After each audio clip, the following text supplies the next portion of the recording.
Okay. Hello. Hello, hello, hello.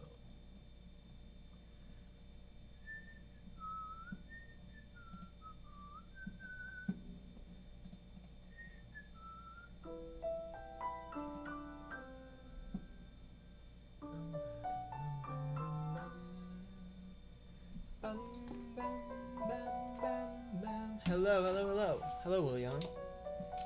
So, today we will be reading FF10 2.5 Price of Eternity. Wow. Very cool. Very fun. Very exciting. So, now give me a sec. I'm just putting music in a playlist so that I can just let it run in the background, because it will be weird for me if I'm just reading it and it's very quiet. It'll be very faint though. Hold on, let me adjust.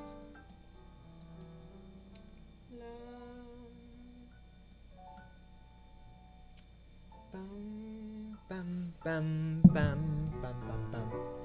It's a little loud, maybe. I'm trying to adjust volume. Tell me if it's good. I don't want to be too loud, but not too quiet. Just right.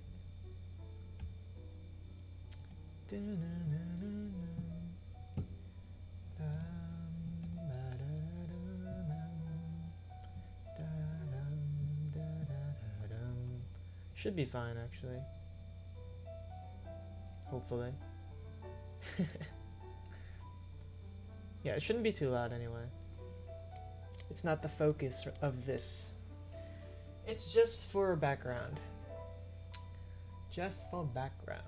So, I guess we should begin, because it is quite lengthy. When I took a peek at it before, I saw it like this. I was like, oh look, it's only this. We could probably do this in one stream.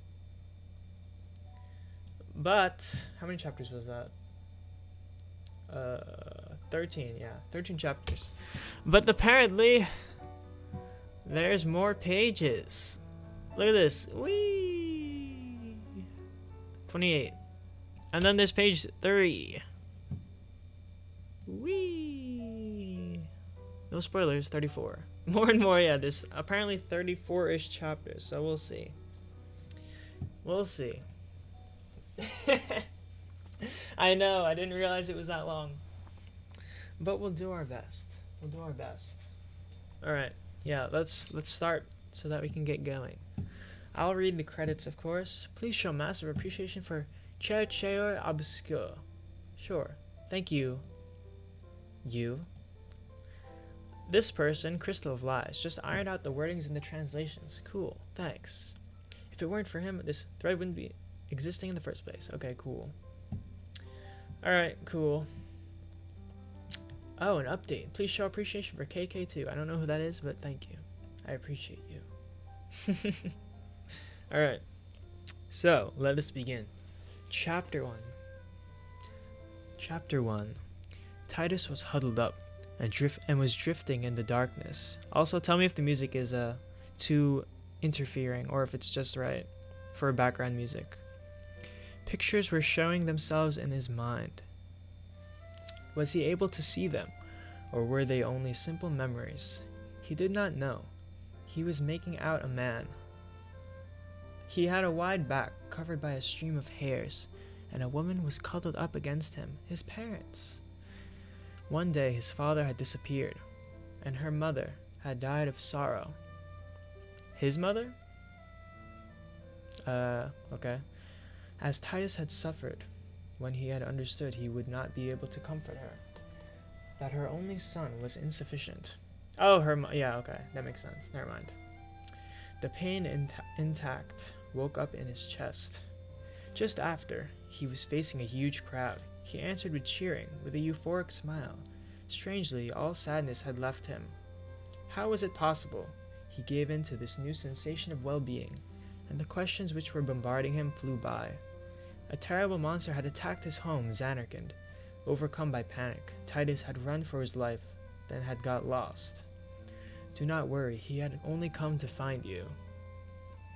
After spending hours swimming in Sphera's ocean, the young man had got closer to the coast.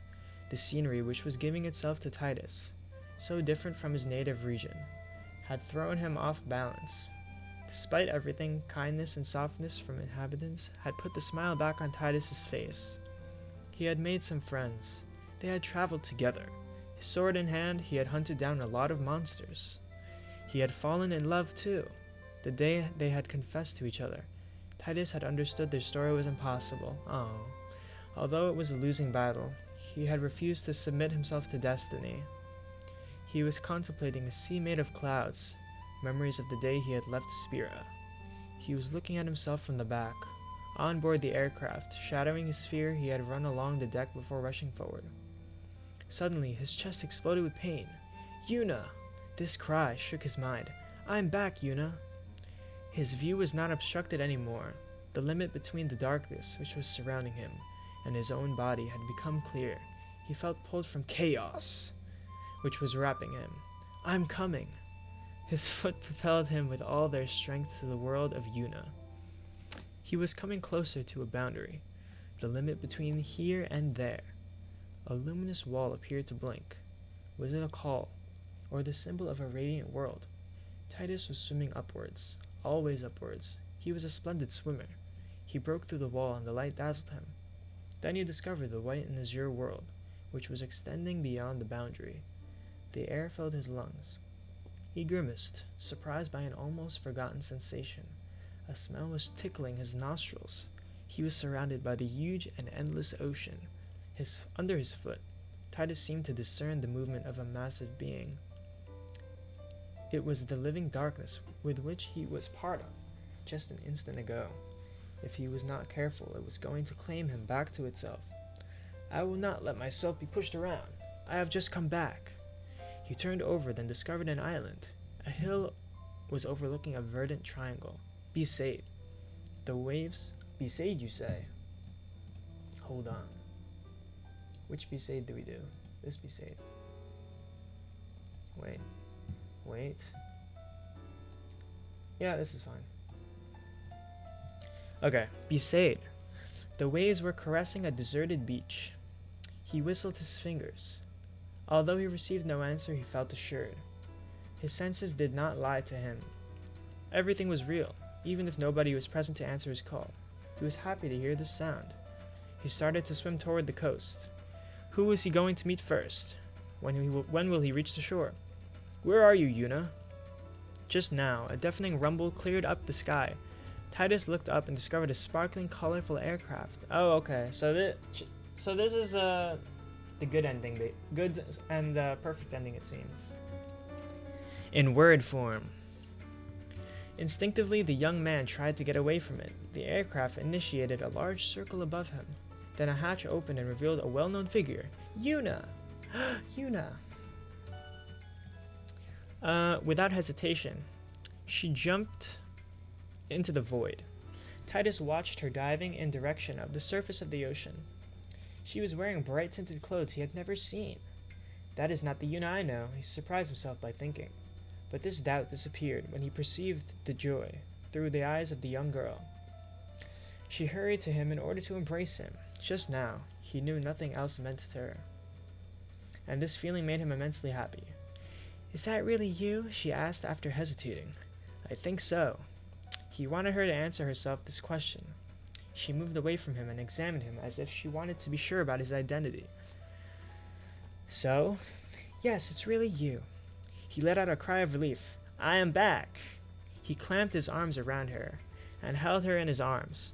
During a short moment, he had been afraid of being rejected. I am back, he repeated in Yuna's ears again and again. She embraced him in return. It is you. It is really you. A voice disrupted them. Hey, lovebirds! Are we bothering you? Waka! Titus turned around in the direction of the coast. The little cove was swarming with people. He recognized Waka and Lulu among the crowd of villagers. Oh, give us 1 minute at least. Titus ended up grabbing Yuna's hand in order to drag her down to the beach. A new life was starting for him, a life only dedicated to their happiness. This thought was sending him into transports of joy. You are different. I have experienced so many things during your absence, she answered. Her proud way of speaking surprised him. Hold on, I gotta put the music again. Let's put the version that plays during the actual thing. There we go. Okay. Yeah. But he decided to not care about it.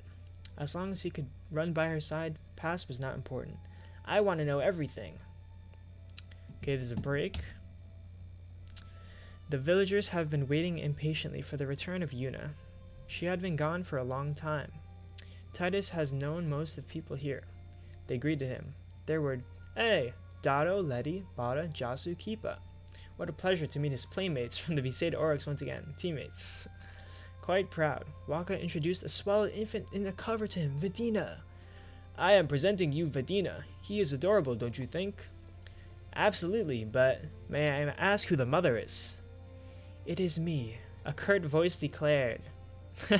Titus made an about turn, then found himself face to face with an opulent chest. Lulu's, to be precise. Who else could it be? Well, we know who he takes after in the case of beauty, the young man declared. Lulu laughed, then took the infant from Waka's arms. How many times did I tell you to not expose him to the wind of the open sea? This is a child of the coast. What is the matter? You could have waited for the beginning of the tide. But honey, a smile on his face, Titus interposed himself between the parents. Hey, congratulations, you're finally living as a couple. I knew it. Yes, Lulu conceded. Nothing extraordinary, to be honest. And sometimes I feel like I have had enough of this. Well, thanks, Waka protested. She ignored her partner. Say, Titus, will you be staying here for a while? If you want me here, he answered with a worried tone. I see. Don't be mistaken. You are most welcome here. Lulu watched around them. The crowd started to leave the beach. We should go back to the village too. She swallowed her baby to her chin and joined people who were returning home. Titus understood Lulu's sudden goodbye since the baby was her priority, but he suddenly felt abandoned. Walker gave him a tap on the back. Let's go! On the road, the members of the Oryx came to talk with him in turns. They told him about what happened to them during his absence, and the young man had felt like he had never left. Dado and Kipa told him about their progress, and it made him quite proud.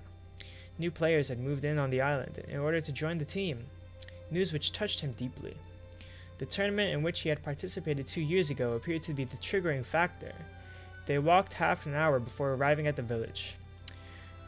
Tonight, who is this? Oh, Lulu. Tonight, we have planned a banquet directed by the elders, Lulu explained. Help with the preparations. Show yourself in your best light. Make a good impression. But before all that, you can rest there if you want. She was indicating the highest tent of the village. Titus recognized the Crusaders' dormitory. What do they do these days? He asked. These days? Whatever they want. Yuna's room is inside the temple, in the same place as always. Uh-oh, Waka said teasingly. Oh gosh. What are you alluding to here, Waka? I'm gonna play it again because we're still in FFVIII. Actually, I'll play the regular FFVIII song. Since we're back. We're back! There we go. Okay. Uh-oh, Waka said teasingly. He was carrying an armful of wood, probably in order to feed the blaze of the banquet. Titus's cheeks did not need fire to become red and scorching. I know what you are up to, you two, Lulu said curtly. I forbid you to go there, Titus. Your behavior must not lead to confusion, at least until Yuna presents you to the elders. Furthermore, your attitude will determine villagers' opinion toward you. And since the temple has become useless, Yuna must support an idle clergy. She is not free to act, do not forget that. Lulu ended her tirade with a shrug, and her child struggled in her arms. Is she not happy?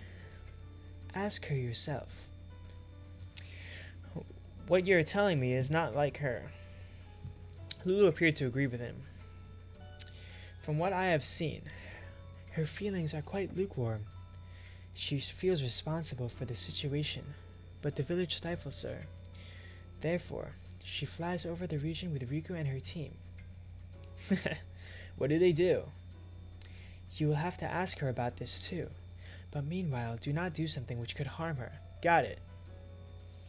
Lulu went back to her own tent, and Titus met the Aurochs. Yuna was standing before the temple within reach of voice. However, the young man could not talk to her.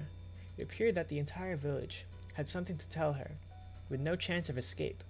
Of course, she could have come up with an excuse to leave, but she was too polite to do that. Very Yuna thing to do. Kindness was Yuna's strength, and at this moment, this quality was not failing to irritate Titus. She wants to talk to you too, I am sure, Waka declared. The man tried to negotiate with the elders, but they refused to let the summoner go. They are keeping a sharp eye on you, the young father exclaimed as soon as he came back. Why? I was Yuna's guardian, and I stuck by her all the way. I deserve recognition and respect, and yet no one expresses either of them. If you... Who's this? A derisive voice declared behind his back. If you say so. Oh, if you say so. Riku just arrived this moment. Because of her tanned body, she seemed stronger than in his memories. Hi, Titus. It's been a long time, she exclaimed. She made an about turn to call someone. Is she calling to Pain? A woman moved forward. She had smooth hair, a stern face, and black clothes displaying only her shoulders. Yep, that's Pain. The contrast with Riku was startling. This is Pain, a friend. She has worked with Yuna. Yuna talked to me about you, the woman declared. Actually, it was more like harping. No, that's not the song we want to play. Let's go back to Besaid. We're still in Besaid. She examined Titus for a moment, as if she wanted to gauge him. Two years have passed, Riku said distantly, and yet... The teenager got closer to Titus until her nose brushed the young man and scrutinized him in her turn. 2 years. Titus felt his stomach turning into lead. Through his conversations, he had understood that his absence had lasted several months, but 2 whole years. You are the same as always, Riku concluded. He did not know whether to laugh or cry. He ended up giving a faint smile. Easy for you to say. Look at yourself. Riku leaned and folded her arms under her chest.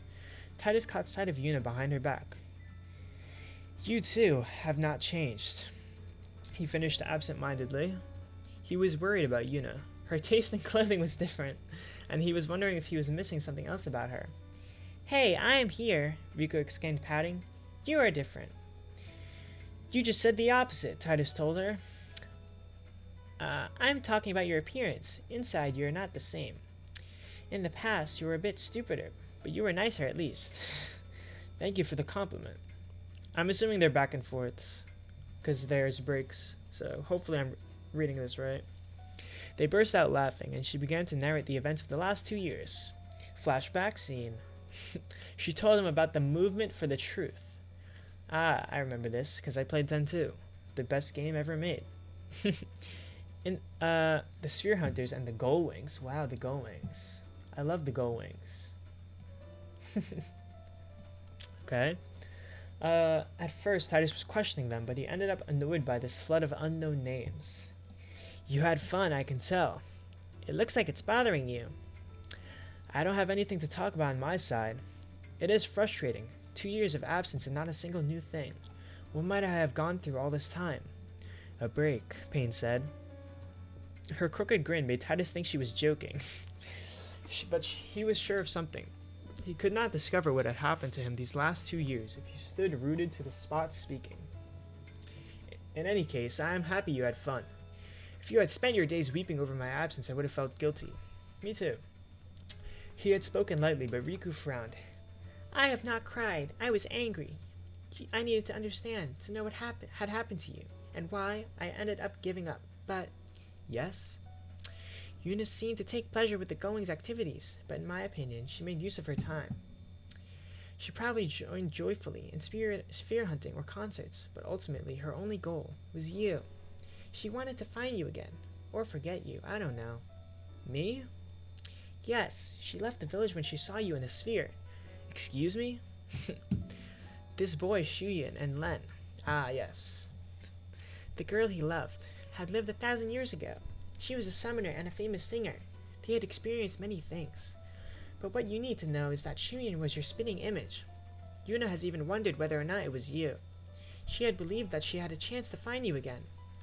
But after all that, we had found ourselves... Oh, this is still her. But after that, we had found ourselves in front of a 1,000-year-old war machine, Riku declared. Are you serious? It was a tall story, and yet Titus had to admit that the reality often defied common sense. He decided to stay quiet. I know, it's unbelievable, Riku answered, but I've seen it with my own eyes, and I must acknowledge that. If I had wondered about this, I would be dead before understanding what was happening. In order to illustrate her words, she gripped her hands around his neck, what? And stuck her tongue out, what the heck? Riku. The machine... Oh, this is Pain. The machine was named Vegnagun, Pain declared. It was enormous, and would have massacred everyone had Len not stopped Shuyin. But he activated her once more, and we had to deal with it. She screwed up her eyes and stared at Titus. What are you looking at? Titus asked. According to Yuna, the Faith... Oh, this is Pain. According to Yuna, the Faith would have promised her your return in exchange for having saved Spira. What? When did this happen? Did I miss this? Oh, wait.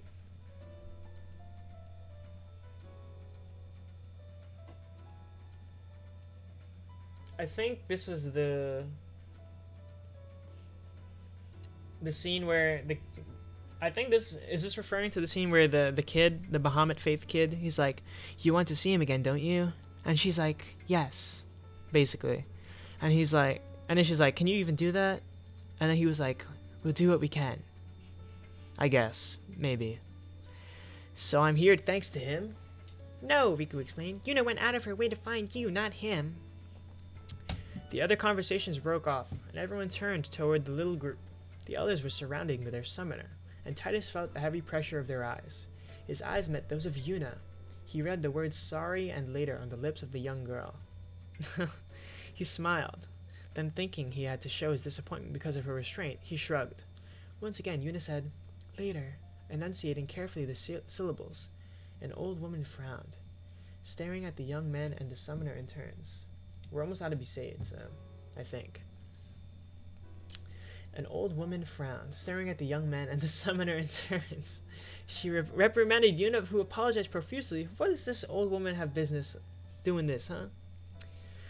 Who apologized profusely, but later appeared to never come. Oh.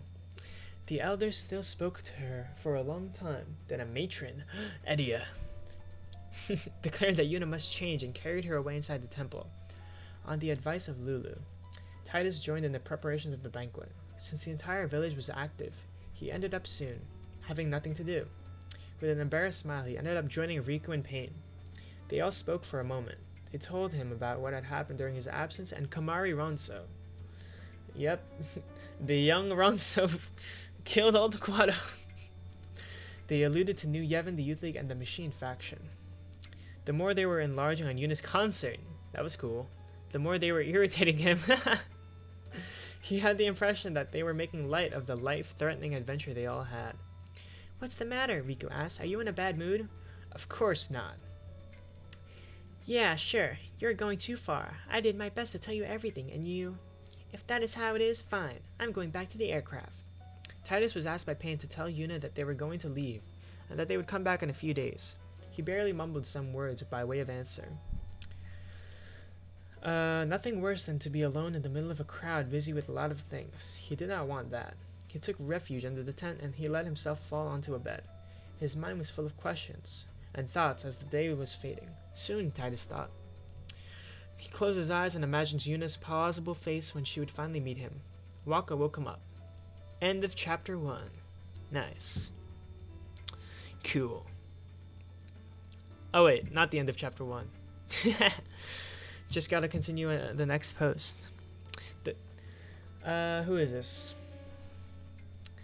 The boat is going to return with the catch of the evening. They will need some help to bring fish to the village. Come on, let's go. This is a job for the orcs. Oh, okay. This is the orcs. The team made the decision to play blitzball while waiting for the return of the boat. Provocative, Keeper proposed a race to the cove. Titus accepted and rushed forward on the path with the others. However, he hurtled down the slope with only Yuna in mind, not one single thought for the competition. She surely wonders where I am. I should have stayed in the village. You are slow, Titus, one of the boys exclaimed. He looked around him. He was running as fast as he could, and yet everyone was outrunning him, except Waka. Who's saying this? Be careful, Waka, the man ahead mocked. It's nearly nightfall. You'll risk falling. Slow down or you'll hurt yourself. Hold on, not yet. We gotta keep it on Besaid. We're in Besaid. Oh, shut up, the person concerned replied. Yet he was laughing as loudly as the others. Enough, guys, stop, he surrendered after a minute. Ah, yes, because he's fat. Unable to catch up, he had decided to force his team to wait for him. Titus took advantage of the opportunity in order to slow down and finally stop himself. Well, Waka, did retirement do a number on you? Short-winded, running with sweat, the person concerned nodded before getting going again. You remember the tournament in which we have participated in 2 years ago in Lucca? I had planned to stop playing just after. I had told you about it, hadn't I? I wanted to become a trainer. Guardian, maybe?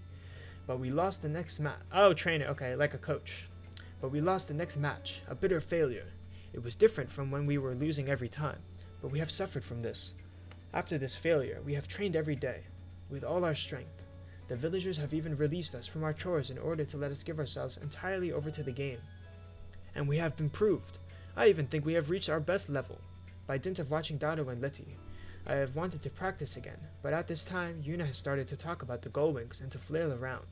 Lulu's stomach has filled out, pregnant, and I have been more involved in the affairs of the village. I am as motivated as anybody. I am still young too, you see. Well, he shrugged as if he was saying, You understand? He was still as indecisive as before, Titus thought. But every day Lulu reprimands me. He scratched his head, as if wanting to hide his embarrassment. The rest of the team was now far ahead from them. The two friends were not able to hear them any longer. Titus was moving, these two lost years in mind. When Waka placed his arm around Titus's neck, were we this close before? The young man asked himself. Busy to seek in his memories, he kept walking. Pushed by Waka. The path they were following was surrounding the island. It was named the Waterfall's Path. Some thin droplets were falling from the top of the cliff, and they ended up soon being soaked.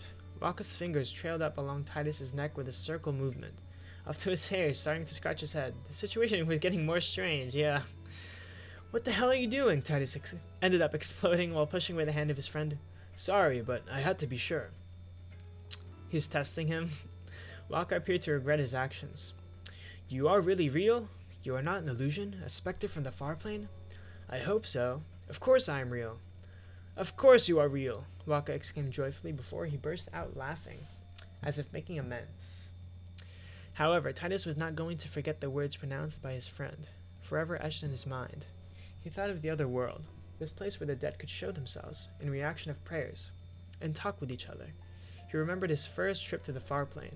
He had thought about his mother, and she had appeared before him. Was he not a ghost as well? Are specters only hallucinations? He asked Waka. Oh wait, this is Titus. Are specters only hallucinations? He asked Waka. Well, they are kinda like real visions. In other words,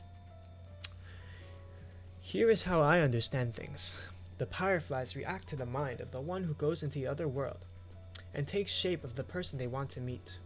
The conversation is just made up by the living. Interesting. Interesting theory, Waka. Therefore, the dead can only say what the living wants to hear. If the living wishes for encouragement, the dead will give them some. If they wish for pity, the dead will comply. Really? The explanation was lucid, something unusual with Waka. Abruptly, Titus understood. Since his earliest childhood, Yuna's previous guardian had believed and followed Yevon's teachings. Then one day, he had discovered it was a lie. Without the support of the faith, he had tried to explain the world which was surrounding him.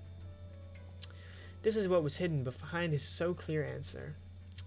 But we are on Besaid, not in the far plane, right? Oh, it's Titus, though.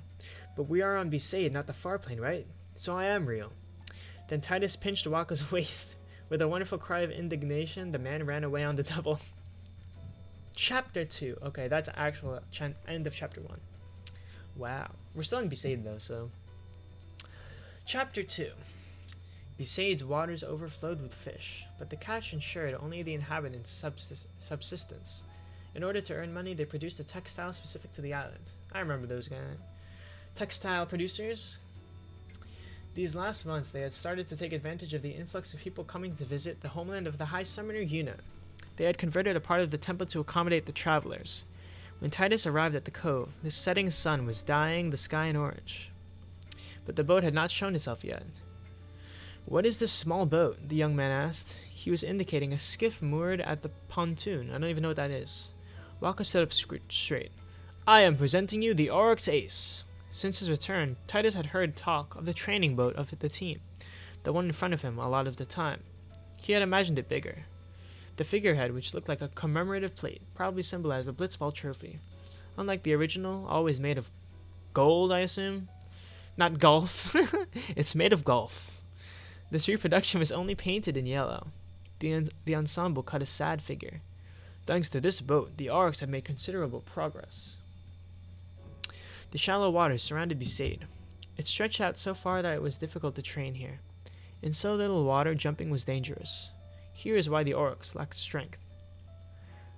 Oh, he's still saying this, okay. The shallow water surrounded Besaid. It stretched out so far that it was difficult to train here. In so little water, jumping was dangerous. Here is why the Oryx lacked strength when they had to dive or to rise to the surface. Thanks to the Ace, the team could rejoin from now on in deeper areas. In this way, they had adopted tactics using the whole sphere pool, like the deep and shallow kick. Oh wait, maybe no one was reading that, okay. It has revolutionized our game, Bara summarized, sticking out his chest. Titus patted the pectorals of his friend with a smile of approval. Okay. Who's saying this? Waka. Originally, it was used for a little goods haulage at Port Kilika, Waka explained. We have restored it by ourselves. We have financed the purchase and the restoration work thanks to the villagers' donations. From now on, we must not disappoint them. They started to warm up. Under Letty's orders. With Dato, Bata, Jasu, Kipa, and Rash, the new recruits Mesker and Karam, Waka and Titus. There were now 10.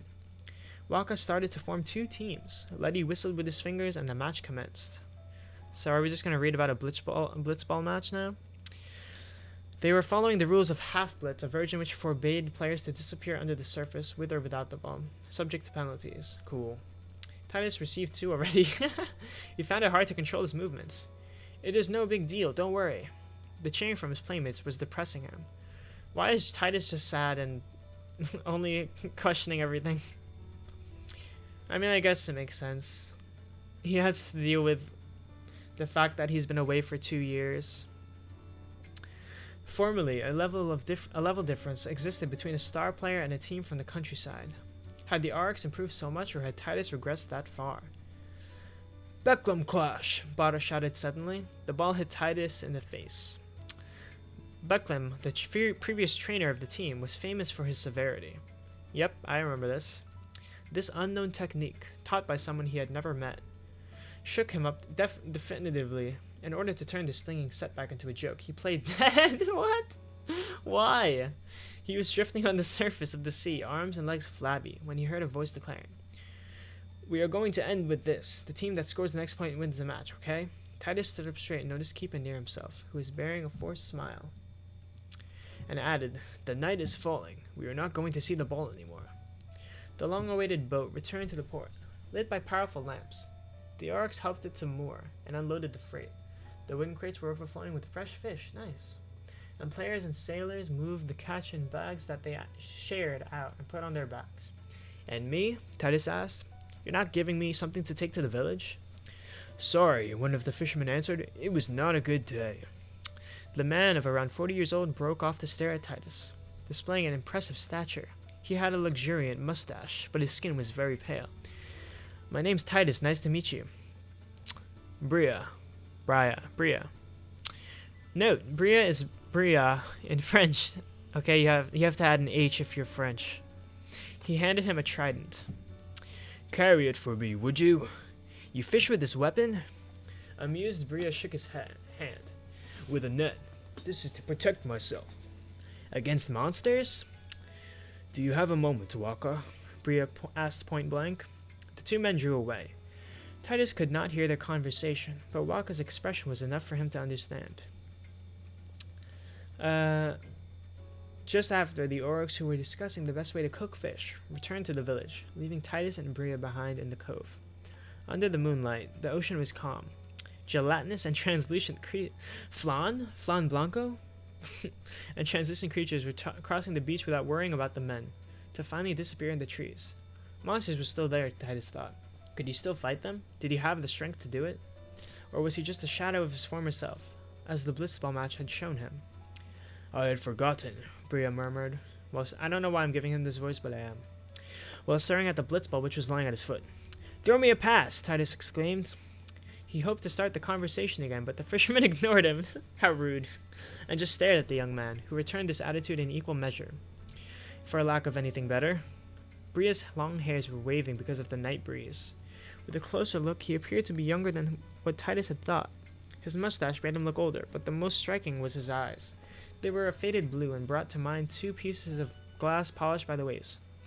These eyes, Bria began. Surprised, Titus drove the trident in the sand and rushed to the ball. These eyes have contemplated too long the distance. Excuse me? This declaration was quite enigmatic and needed an explanation. Yet the fisherman became silent again. Titus hit the ball, which rose above his head. He caught it with his right hand and moved it in his left hand with a smooth movement. Knee, head, shoulders. The sequence was deeply fixed in his muscles. Oh, I'm supposed to play the song again. Since his interlocutor was staying quiet, Titus changed his approach. You were not living here 2 years ago. No, I came to live near the High Summoner. Why? I see. I take care of the temple under monk's authority. A month ago, I was transferred here from Bavel. Did you hear about the members of New Yevon? Yes. A bloody bunch of chickens, in my opinion. Titus answered with an awkward smile, but deep down he was applauding the fisherman's words. Yeah. Really? And what do you think about the Youth League? Minus habens. This guy speaks Latin, or what? In other words, all stupid. What does this literally mean? Habens.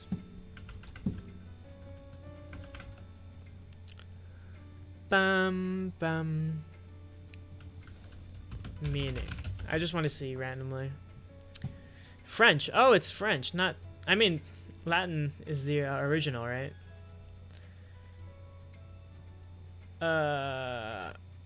Is it gonna tell me?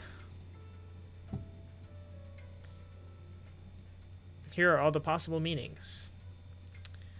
I don't care. Why am I getting sidetracked just for one sentence? One thing. Minus haben. Nimush haben. Incapable or not very intelligent person. Oh, okay. Cool. All stupid. You're quite strict. And what about the machine faction? Focus on the ball located on his head to prevent it from falling. Titus was waiting for Bria's answer. I saw you coming.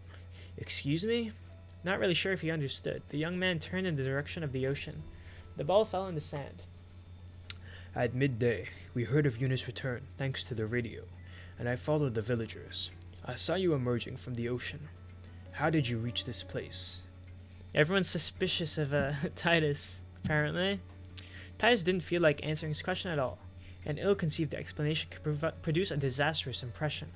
If he got into trouble with this man, linked to the religion of Yevon, who knows what consequences it could have for Yuna. Oh yeah, he's told to stay out of trouble, I think. 2 years ago, you came from Zanarkand, not from the ruined city we know, but from a fast-growing city. Nobody believes this, but I am willing to trust you. Ooh, Bria trusts Titus, huh? Thanks. How did you get to Spira back then? Titus stayed quiet. I'm supposed to reset. That's not what I'm supposed to reset. Titus stayed quiet. According to the rumor, Sin carried you. I don't know what to say. Do you think he could have sent you back to Zanarkand? Once again, he did not want to answer his question. Anyway, Yuna had defeated Sin. No way. He did not have a way to confirm this hypothesis. Yet Titus was certain about one thing. The city I had known does not exist anymore. It was the one from the summoning. I would like you to tell me more about it. Titus shrugged without obligation. Sin had spread across chaos across Zanarkand. We need a chaos soundboard button. Anytime you see chaos. How could the city have survived such a disaster? It does not matter. Recently, I have perceived a lot of signs. I think I will be able soon to resolve the mystery which has kept me busy for a long time. Which mystery are you talking about? Yeah, chaos. The greatest of all. The man burst out laughing, and Titus lost his temper. Are you making fun of me? What do you want? Did you come to live near Yuna, or have you been transferred from Bavel? What do you want to tell me? What is the true motive behind your presence? I beg your pardon if I hurt you. My life is a bit too complex to be summed up. Okay? Humans try to introduce casual relationships, but the truth is, these links, we invent them a posteriori. Who is this 200 IQ dude? I hate these unknown words you speak in. The way this sounds like really literally translated. I hate these unknown words you speak in. No one talks like that. But okay, it gets the meaning across, it's fine.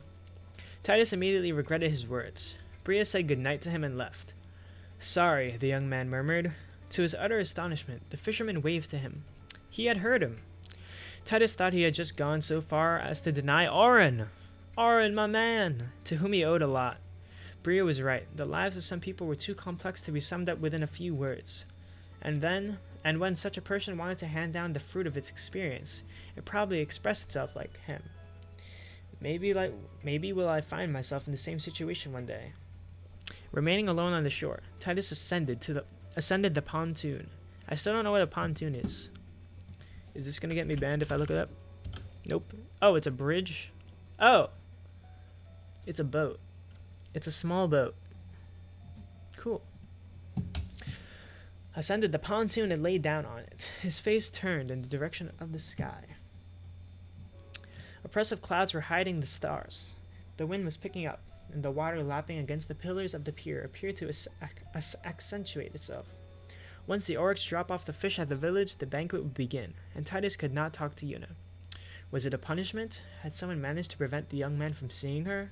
If Titus ran into the one behind these going-ons, he would shrug it off and finally talk to the young woman. It would be so enjoyable. Humans try to introduce causal... Oh wait, this is him remembering what Bria said. Humans try to introduce causal relationships, but the truth is that these links, we invent them a posteriori. Frustrated, Titus let out a cry and tapped his foot on the boards of the pontoon. The wood returned a dull sound, but another sound, more high-pitched, metallic, answered him. The boy stood up straight to look around him. Vestiges of antique mechanisms remained in various locations of the island. Titus doubted that someone knows about their initial purpose. Some of these ruins were erected near the cove-like chimneys, their orange paint faded by age. A big gull was perched on the vestige nearest to the water. It was holding something between its legs, and was pecking fervently at the object. The strange noise had come from it. Gong, gong, gong. Reassured, Titus lay down once again, and closed his eyes. By association of ideas, his mind opted for the gull wings. Yuna had spent the 2 last years with this group made up of young people, who seemed nice to her. Your brother was a little bit too nice to her, let's be honest. To think that life had continued during his absence, and that his friends, yes, even Yuna, had fun, made him feel uncomfortable. He saw again the smile of the summoner and the colored clothes she wore from now on.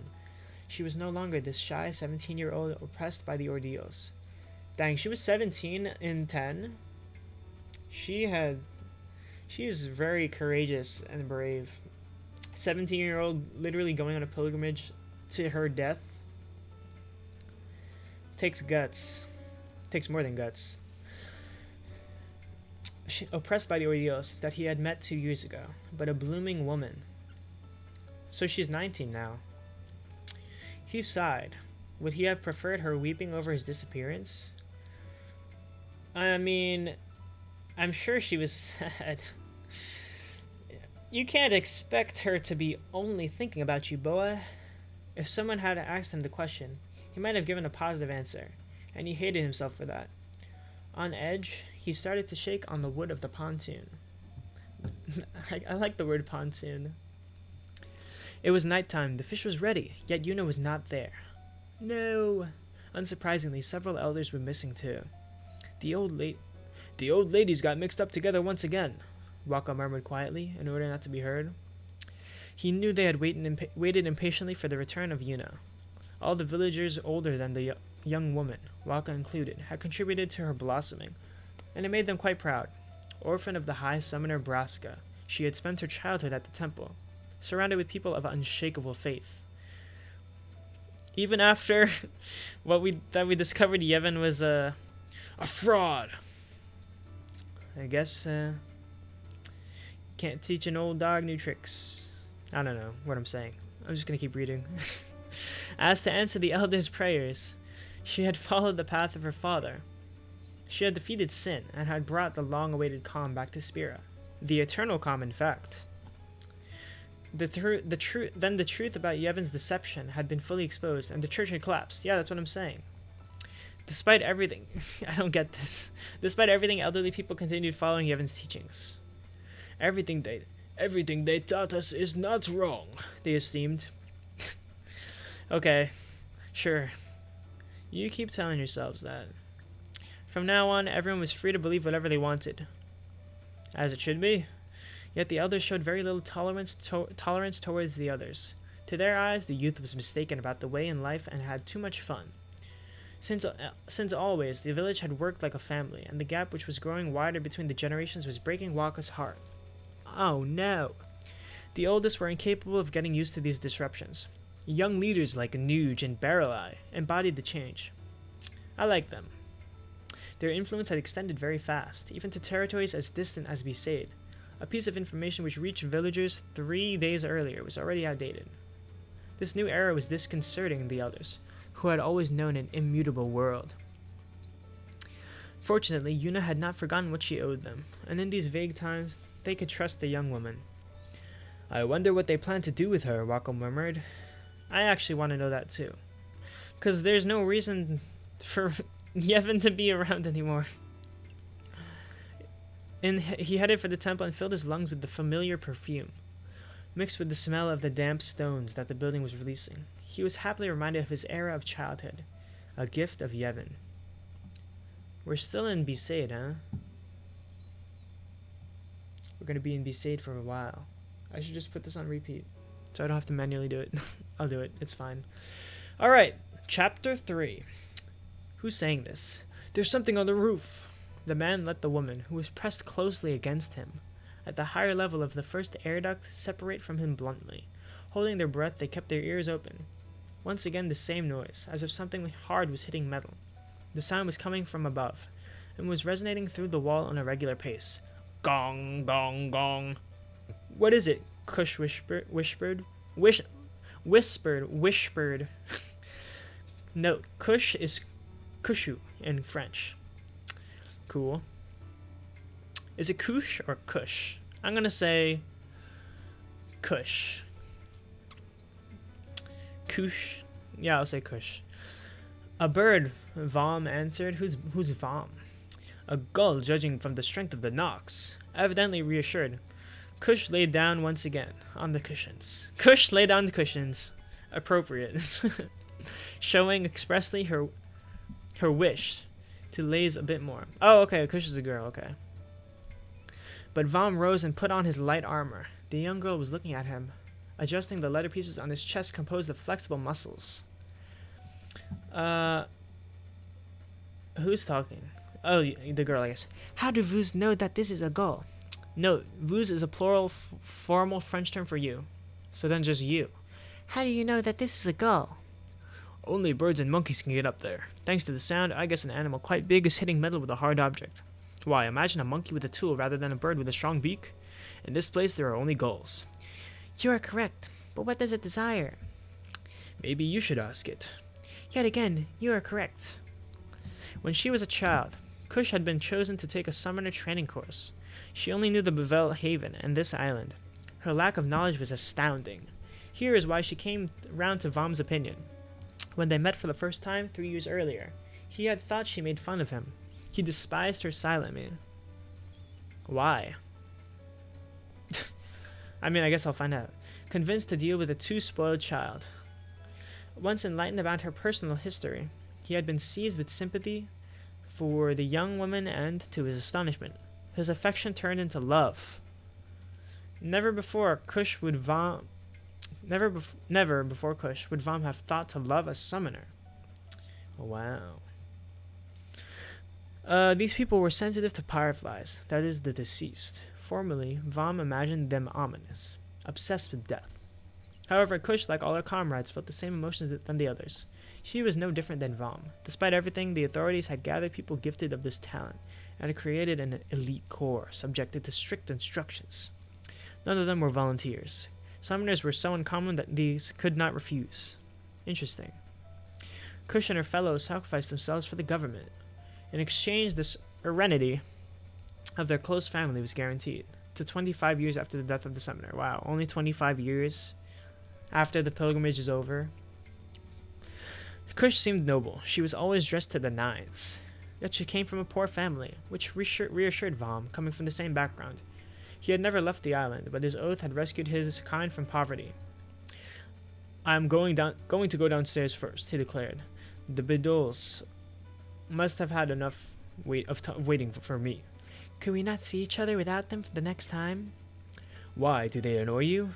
"Not at all. I would like us to meet, just the both of us." "And who will support the palanquin?" What is a palanquin? Search. A covered litter for one. Oh, it's like a. Okay. Cool. The more you know.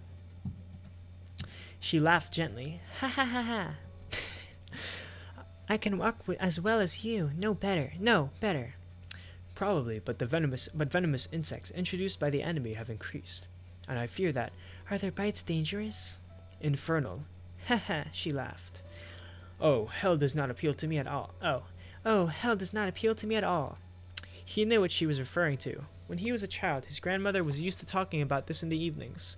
It was a place of endless throes, where those who had dared to defy gods were sent, dead or alive. Okay. He who wanted to avoid it must obey his whole life. After his death, he would be reborn in the form of a flower. Wow, this is like, whatever. The one that has reincarnation. Whatever religion that is.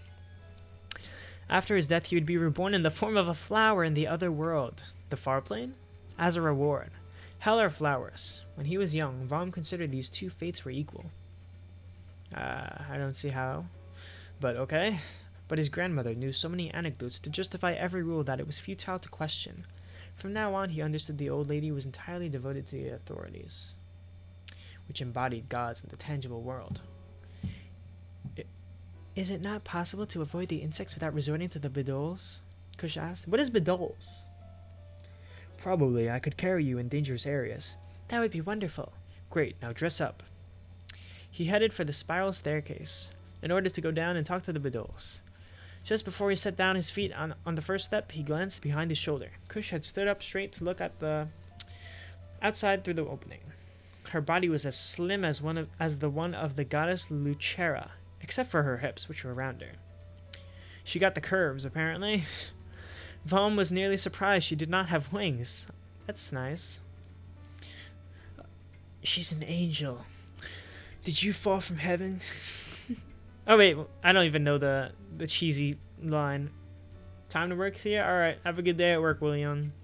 See you later. Take care." Take care. The delicate item of clothing she had put on had slipped, which revealed the mark ornamenting her lower back on the right. An adorable heart-shaped mark. LeBlanc has a heart-shaped mark above her booba. "There is something at the water's edge," Kush whispered. He rushed to her side. The moonlight was allowing them to make out the details of the landscape. "Over yonder on the pontoon." A young man was standing near a shabby boat which was rocking with the waves. Refugee, Vom thought. But why sneak inside the island? This is suicide. Without taking his eyes off the unknown person, he hurried up to dress up. He hurried her to dress up. Then he raised his forefinger and his thumb to his mouth, in order to call the Bidols. It was not the time to whistle. The man, apparently nervous, was unloading a bag from the boat. After a moment of struggling to unknot it, he brought out a round object. A ball? The unknown person put the ball before him. Vom did not know what to think. It's a blitz ball. He understood that a refugee might have drifted to the island, but what did he intend to do? Play? It was absurd. The man turned in the direction of the tower and raised his eyes to heaven. A ruse. He knows I am gazing at him. With a nonchalant step, he mowed away from the ball. He was a good actor, Vom had to admit it. That is a bomb, he cried out. He took Kush by the waist, snatched her away from the window, and pushed her against the pillar in the middle of the room. He was pulling her down the stairs when the device exploded. Oh my gosh, it actually was a bomb. Vom lost his balance. Instinctively, he held the head of the young girl against his chest. His back hit the angle of the stairs, and he let out a whine of pain. Ugh! The back of his head bounced on a hard surface. Ouch. That's gotta hurt. That's gotta hurt. He recognized the smell of gunpowder. He was going to faint. He could not avoid it. But as soon as he would regain consciousness, he would go kill the murderer. He would not let this island fall into the hands of the heretic mage. So, I guess we're following Vom and Kush now. Chapter 4. The Celsius! The Celsius was ripping slowly through the night air. It could not fly more slowly, else it would have run the risk of stalling and crashing. Inside the why is cockpit star? Why is it censored? Look at this. Can you see this? Oh, wait, no, you can't see it. Look at this. They put a star. The cockpit. Inside the cockpit, Pain was listening to Riku's brothers and buddies' conversation. At his post before his monitor, Shinra was turning his back to his comrades. So Shinra has not yet left for his endeavors that we saw in last mission. Shinra was turning his back to his comrades, focused on his task. When is he not doing that, though? Maybe was he making essential calculations for the flight? Or maybe was he killing time with a puzzle? Behind his glasses and his mask, his facial expression remained inscrutable. Is the storm approaching? Pain asked as she took advantage of a pause in the conversation. The Albed, who expressed themselves in a different language from her, spoke too fast and she did not understand half of their conversations. Wait, what? Doesn't she speak Albed? I'm pretty sure she spoke Albed. In 10.2, what in the world? Pain, FF10.2. Speaking Albed. Yeah, what in the world? Look at this. We're getting scammed. You're not leaving us, are you? I may not look it, but I am having a good time. Right. Right? We got this book is scam. This is fake. What about Yuna? Think she'll quit? Yeah, see? What? What is this? Are you lying to me, book? What in the world? Riku was keeping a close watch on the radar. A huge depression is approaching Besaid on the south, she announced. It's going to blow hard. Who's saying this? We must inform them of this. The radio does not work, Shinra answered, detached. Brother yelled, but the pilot contented himself with a shrug. It's working less and less, and not only with Besaid. Why? I wish I knew who was saying all this stuff. I do not know. I am just a kid, you know. Here we go again. Wait, we should play this song. Because we're on the airship. Which song is it? This one. The boy sometimes seemed annoying, but nobody knew machines better than him. Pain held him in high regard thanks to his skills. Quite the opposite of Brother, who poured out ranting. Pain did not know what their leader was saying, but his shouts and his gesticulations were irritating her at the highest point. In this case, she began. Nobody listened to her. Shut up, she yelled. Brother stopped brusquely, standing in a ridiculous posture. Yes? Should we not hurry to reach Besaid before the storm? The village is made of Hessian. We have to inform them of this. Is this some sort of material that the houses are made of? This is math. I don't want to do math. Okay, whatever. We have to inform them of this. The village is made up of equations. If the wind takes the tents, the inhabitants will lose everything, Riku acquiesced. Brothers seemed about ready to cry. They had left Besaid at top speed like thieves in the night. They had nowhere to go, but Buddy had preferred not to let their leader too close to the lovebirds, Yuna and Titus. Probably wise. After all, this is just a storm, Pain reconsidered. The inhabitants had overcome worse situations. Their leader was pathetic. Nobody respected him.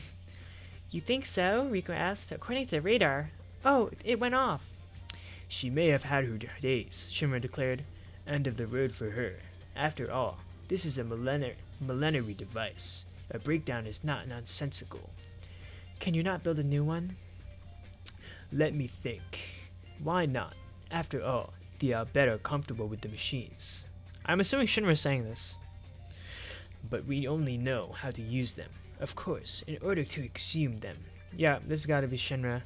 Figure out their function, recondition them, and understand how to operate them. We have developed knowledge and a certain dexterity, but we cannot build new ones. Sometimes I wonder why. Don't you find that strange? Even though Yevon loathed them, we have contributed to their use, but we have not retained a single plan in order to build them. Admittedly, we discover some rules and forms of calculation, but only when it is necessary. Our ancestors have left nothing. Why? Here resides the greatest mystery of the history of the Albed. Chapter 5. Where are we so I can choose which song to play? Titus had gone on the org. So we're back in Besaid. Back to Besaid. You're reading? Yeah, I actually am. I actually am reading it. We're on chapter 5 already. Titus had got on the Oryx Ace. He had started to explore the boat in order to kill his ennui. What is that? A feeling of listlessness and dissatisfaction arising from a lack of occupation or excitement. Wow. Now you can be very smart. When you're bored and you have nothing to do, you say, my ennui. I don't know. He thought of the old combustion engine, in charge of transporting the team from the coast to the training area, even without wind. A powerful machine was necessary to see the job through to the end. On the deck near the stern, he found a hatch. It revealed the glaring engine in question. A ladder allowed him to reach it, but Titus was averse to going down. His interest for the mechanics was obsolete. Near the bow, 2/3 the deck, rose a little hut. This narrow area housed the rubber wheel and a console whose buttons and sticks controlled the engine of the boat. There must be a radio, Titus thought. He took a close look at the trident left in the corner. When he put it down, he brought down a ball, which rolled to the back of the hut, close to the partition facing the rudder. There, stairs led under the deck. He went down, crossed the door, and went into a cabin.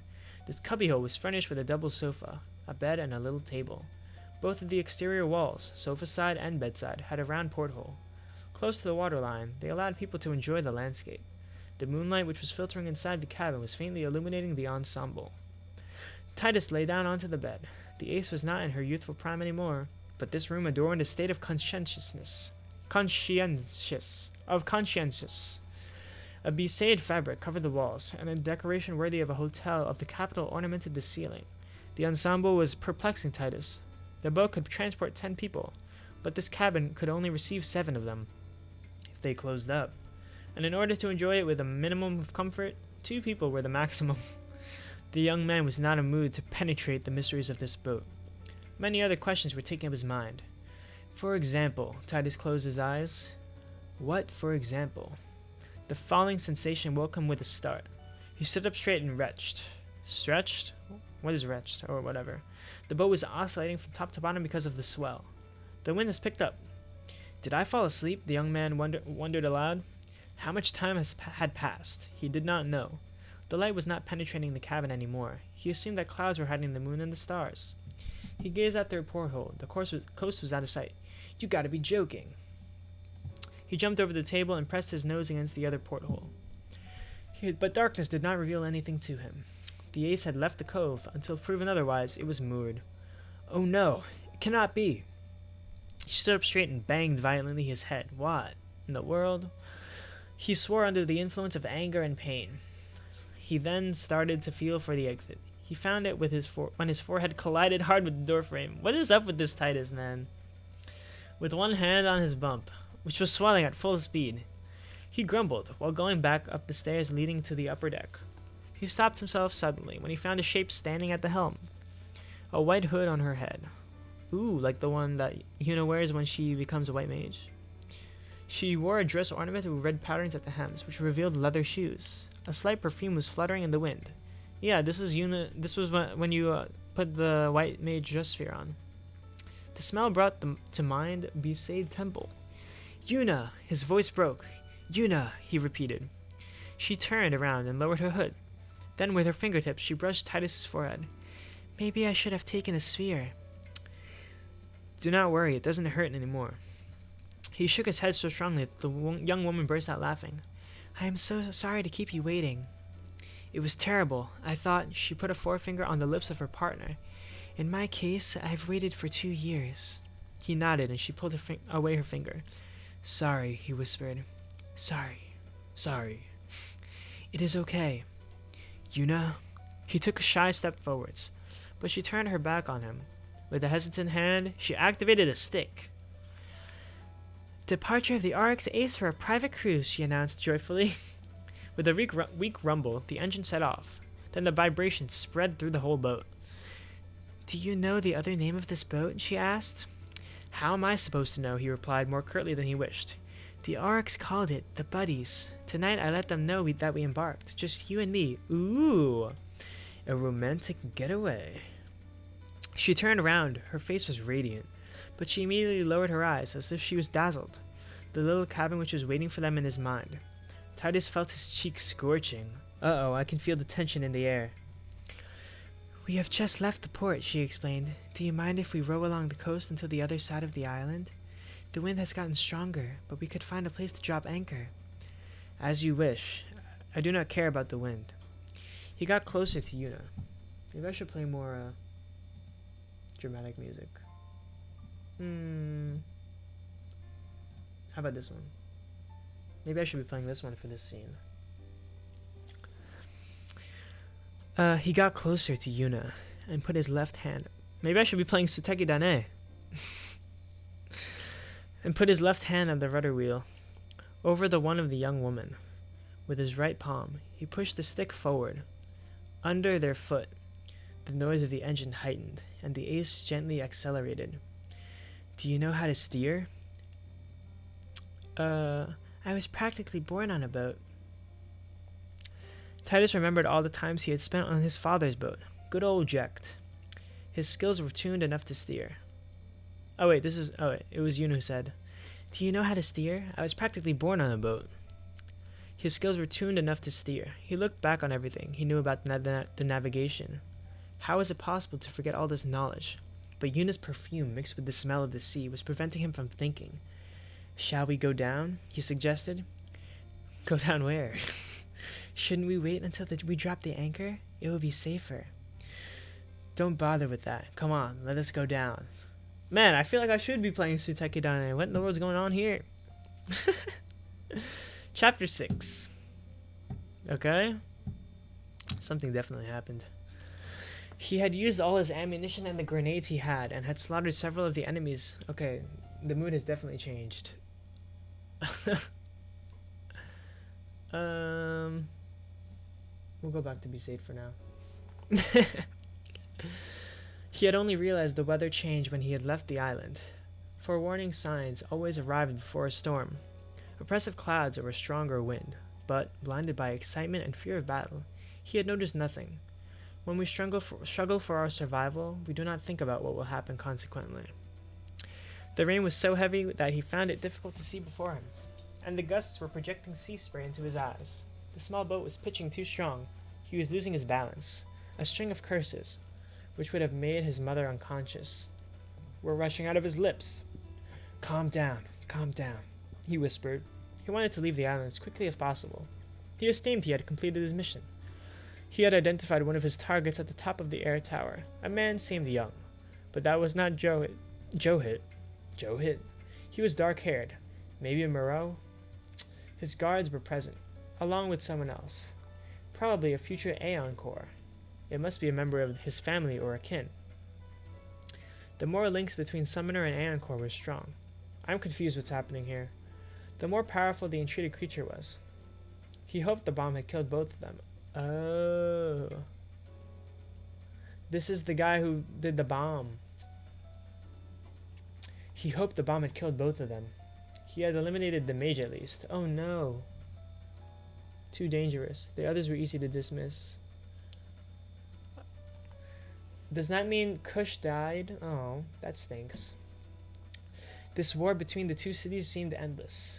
Am I even reading this right? Maybe I'll just keep reading before I interpret too much. Before I go off track. This war between the two cities seemed endless. Yet he had just given his life in order to put an end to it. Yes, he had sacrificed himself for peace. No. The murderer lowered his hands and raised his eyes to heaven. The wind was stinging him, and the sea spray was interfering with his sight.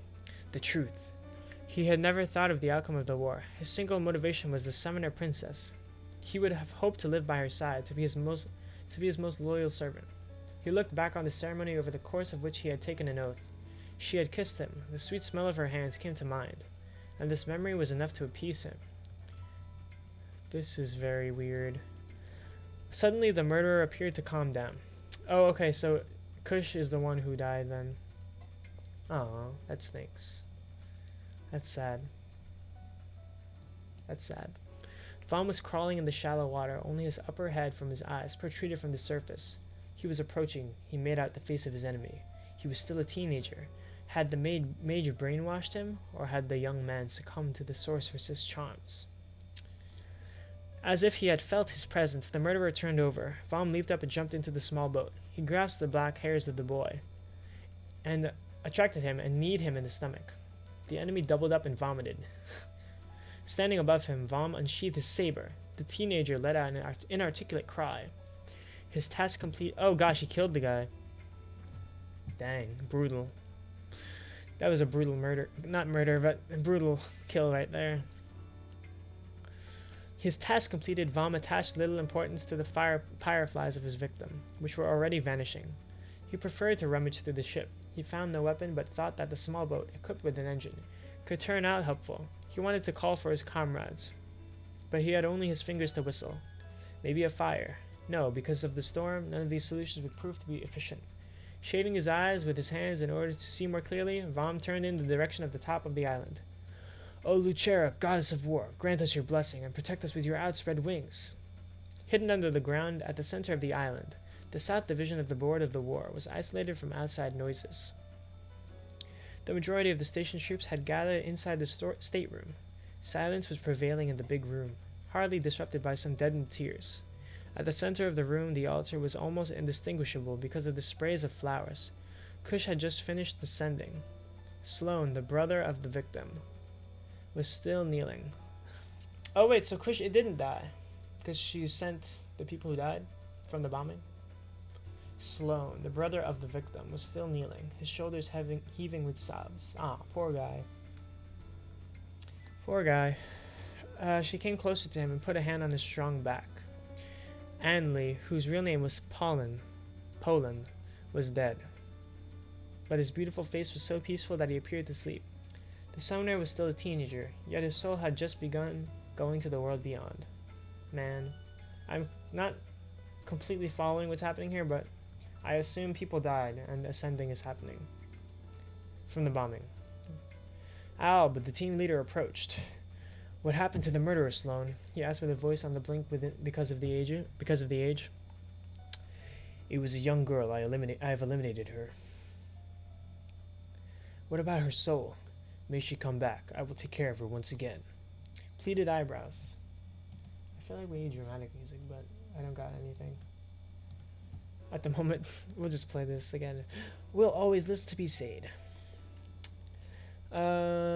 Pleated eyebrows. Alb was about to reply, but the arrival of Vom, soaked from top to bottom, prevented him from doing so. What happened? Someone asked. Vom stared at Anley's corpse without answering. After a long moment, he came closer to Sloane to put a hand on his shoulder. I will never forgive them, the brother of the victim whispered. With a gloomy look, Vom acquiesced. We are lacking people, Sloane continued. He turned to Alb. When will you be able to deploy the mechanical bedols? We are encountering diverse problems, but in a close future, I think soon. Future? What a vague and troubling word. If you are lacking guinea pigs, leave it to me. We have already talked about it. This would be useless, apart from restricting the number of Bedols and wasting my time. Force will not solve anything. Sloan, Sniggered. Why is it spelled out? You should say that to the mage. Alb, Vom spoke. You appear to take pleasure with your research on the Bedols, but we are eagerly awaiting your arrival. We need this reinforcement. Combatants, which will work as long as one of our enemies will be alive. We must protect the summoners in their Aeon course forever. Kush was ready to cry every time a future was mentioned. His eyes staring at his brother's corpse. Sloan raised his voice. Let us rummage through the island. Some enemies may still be present. I don't understand what happened in this chapter, other than the person who bombed, got killed by Vom, and then Kush apparently did a sending for the people who died. Cool. Chapter 7. The Celsius had landed at Besaid at the entrance of the cove. Yeah, everything here is centered around Besaid right now. As soon as Waka boarded, he was greeted by the noises of an argument, coming from the cockpit, once again, slightly censored for some reason. Brother, Riku, Pain, Buddy, and Shinra were there, but Waka did not understand what they were saying. Even Riku, who usually made the effort to translate, was joining the ranting openly. The fuselage may be damaged, Pain finally explained. You cannot fly anymore? I don't know who said that. No, we do not know the cause, even less how to repair. If we had continued until Luca, we could have asked other Albed. Going back here was an error. They are arguing over this point. The conversation is lowbrow. Believe me. Why did you come back? I think Waka, maybe. To let you know that a violent storm was coming. Did you try the radio? The island's radio was already down. The island's radio was already down, Shinra spoke. And now, ours is in the same state. You could not say that earlier. I came to use your radio. Yuna has you could not say that earlier? I came to use your radio. Yuna has disappeared. Everyone kept quiet. A gape. Brother gave Waka a shocked look. Yuna, missing? Of course, brother. Yes, she boarded a boat with Titus. We thought they were on the other side of the island, but... Brother screeched, "Free! Free!" Riku looked at the outside through the porthole. The sea is destructive, she whispered. The sea is destructive, she whispered. This is a short chapter, chapter 7. Just Waka telling the other Gullwings that Yuna's missing with Titus. Cool, I guess. Chapter 8. Yeah, chapter 8. The Aurochs Ace was swinging slowly at the whim of the waves. Titus did not know how much time had passed since they had abandoned the rudder. Oppressive clouds were still hiding the moon and the stars. Lying on the right side, he was daydreaming. On the other side of the table, on the sofa, the white hood of the summoner was gleaming in the dark. Behind his back, the young man was hearing irregular breathing. He had turned over a few moments earlier. Yuna was lying on the side, a cheek on her folded hands. Her knees pulled up to her chest. She was sleeping. Her face was very close to Titus's neck. In the dark, the man had lost all notion of time. None of his friends, despite their conversations, had managed to clear up the unease which, since his return, was tormenting him. But a single moment by Yuna's side had sufficed to dissipate it. He was relishing his happiness. That's cool. However, a gloomy feeling was overwhelming him gradually. Uh-oh, that's not good. That's not cool. He was feeling it, like a physical pain, which was tensing all his muscles and weighing on his stomach. Culpability. Uh-oh, he's feeling guilt? Yuna moved a little, and Titus closed his eyes. She's watching me. After a long moment, the young woman stood up straight and slowly walked over to Titus. Why is there a bug on my screen? Go away. I'm reading a story. Move over there and take a seat, so I can read it. Go away. Okay, good. After a long moment, the young woman stood up straight and slowly walked over Titus in order not to touch him. Oh, walked over Titus. Okay, yeah, that makes sense. He heard her between the bed and the table. Pick the clothes she had left on the floor and dress up again. The boat was pitching strongly. Titus opened his eyes and catched Yuna's eyes, I guess. Sorry, did I wake you up? I will be right back soon. Maybe I should let the song play out. Sure, we'll let it play out. With a smile, she leaned in and kissed him. Titus blushed. He decided to abandon his dark thoughts because nothing justified them. He stood up in his turn and followed the white dress of Yuna in the gangway. He had climbed the stairs halfway when he heard the noise of a violent collision just above him. Yuna! He took the stairs, 2 by 2. Yuna was grasping the rudder wheel. Firmly standing on her foot, she was looking at the outside. "We can't see anything," she whispered. "What was that noise? Did you bang your head?" With an embarrassed smile, she combed the strand of hair over her turned red forehead. "That's not funny. You don't have to look content. If you're in pain, you have the right to complain. Whether the pain is physical or moral, don't hesitate over it. Tell me about it. I am here for you." "Okay, I came back for this reason." "Very well. You know, we won't be able to whistle anymore." "Excuse me?" "To call each other. If we're together all the time." That's right. Always calling back the whistle, huh? Titus came closer to Yuna once again. Immediately, the young woman tensed and moved back. "Forgive me, but we need to talk about something." Ah. In order to hide his embarrassment, he stood in front of the window of the external little cabin. The outside was dark. Only the foam was standing out in darkness. The elders have been asking about everything that has occurred in... Oh, this is, Yuna. Yuna, I think? "The elders have been asking about everything that has occurred in the temple, learning that the great Mr. Mika was an unsent, that he didn't want the happiness of Spira, but only to ensure the continuity of his cult, that Yevon's teachings to defeat sin were in fact a way to bring him back to life." "Yes? I've remained silent for a long time. I've not explained to them concretely my role in those events.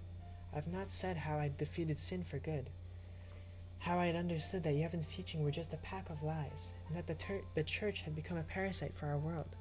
I've not often mentioned these subjects, not with most of the people in any case.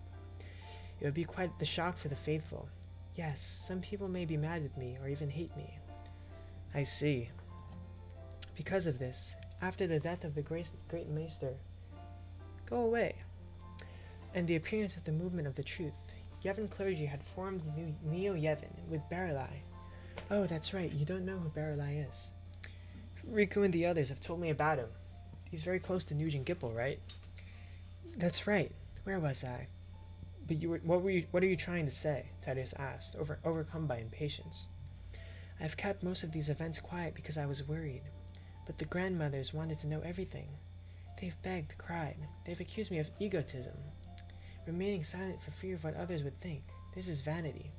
They've said that if I explained it to them, they would understand, and that otherwise they wouldn't hold a grudge against me, so..." "So? Tell them. Tell them about this old crook named Micah who was keeping the Machina only for himself. Tell them what this bastard called Seymour did at that time." "I hate Seymour." "I've told them. It has taken some time, but I've told them everything." "And then?" Give me a sec.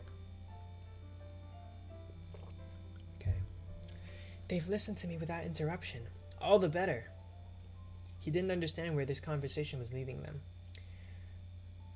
"No, that's not good." "What do you mean?" "Just after they've asked me, Now to whom will we be able to trust in order to guide us in our life?" "They can decide by themselves."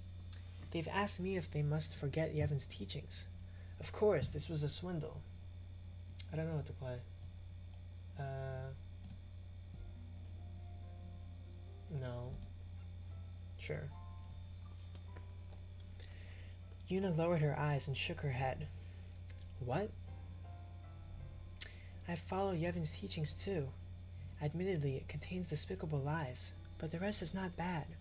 After all, I've led a happy life, and I've met you. "Yuna! She is surely not going to tell him this was a gift of Yevon, right?" "What's the problem with the grandmothers believing in them? It's their own choice." "That's true." She was using Titus's words against him. It was irritating him. "You may be right," he conceded. "So I must go back by tomorrow." "Excuse me?" "I promised to join them in order to find a new prayer text." "Why do they need you?"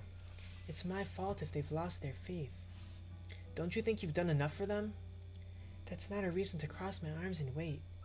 "Yuna." Titus looked at the buckle which was hanging on the ear of the young woman. Buckle? Does that mean earring? It was blue with a pom-pom. Yuna didn't wear it in the cabin. When did she take the time to put it on again? Since Titus had met her, she had always worn it, but the color had not faded. Yes, she called him again. I am the only one who has changed, he thought. No, nothing, he answered loudly. I understand. Let's hurry to return to the village. We just need to find the right direction. I'm sorry. Suddenly he felt guilty to have manipulated her in such a way that she felt obligated to apologize. If he was in such a bad mood, it was not because of what she had said, but because she had refused a kiss. Really, man? Don't get too hung up over it. Don't worry about it. You'll get your chance, buddy. Hopefully. I promise. It's all my fault, he replied before turning his back on her in order to hide his unease. I noticed a bit earlier that we weren't very good at apologizing to each other, Yuna said with a clear voice.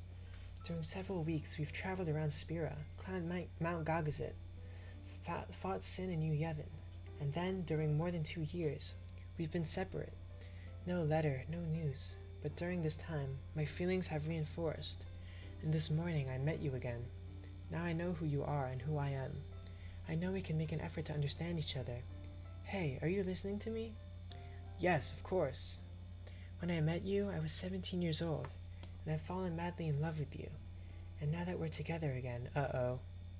She was swinging, her cheeks turned red under the influence of the emotion. From now on, she continued, we'll have to face everyday life. Above all, don't be mistaken on my intentions. I still love you and I don't want to leave you anymore. I love you too. What a relief. Yuna was going to say something else, but she gave up on it. She turned over and started to use the console sticks near the rudder. For a few seconds, we could only hear the noise of the buttons she was pushing.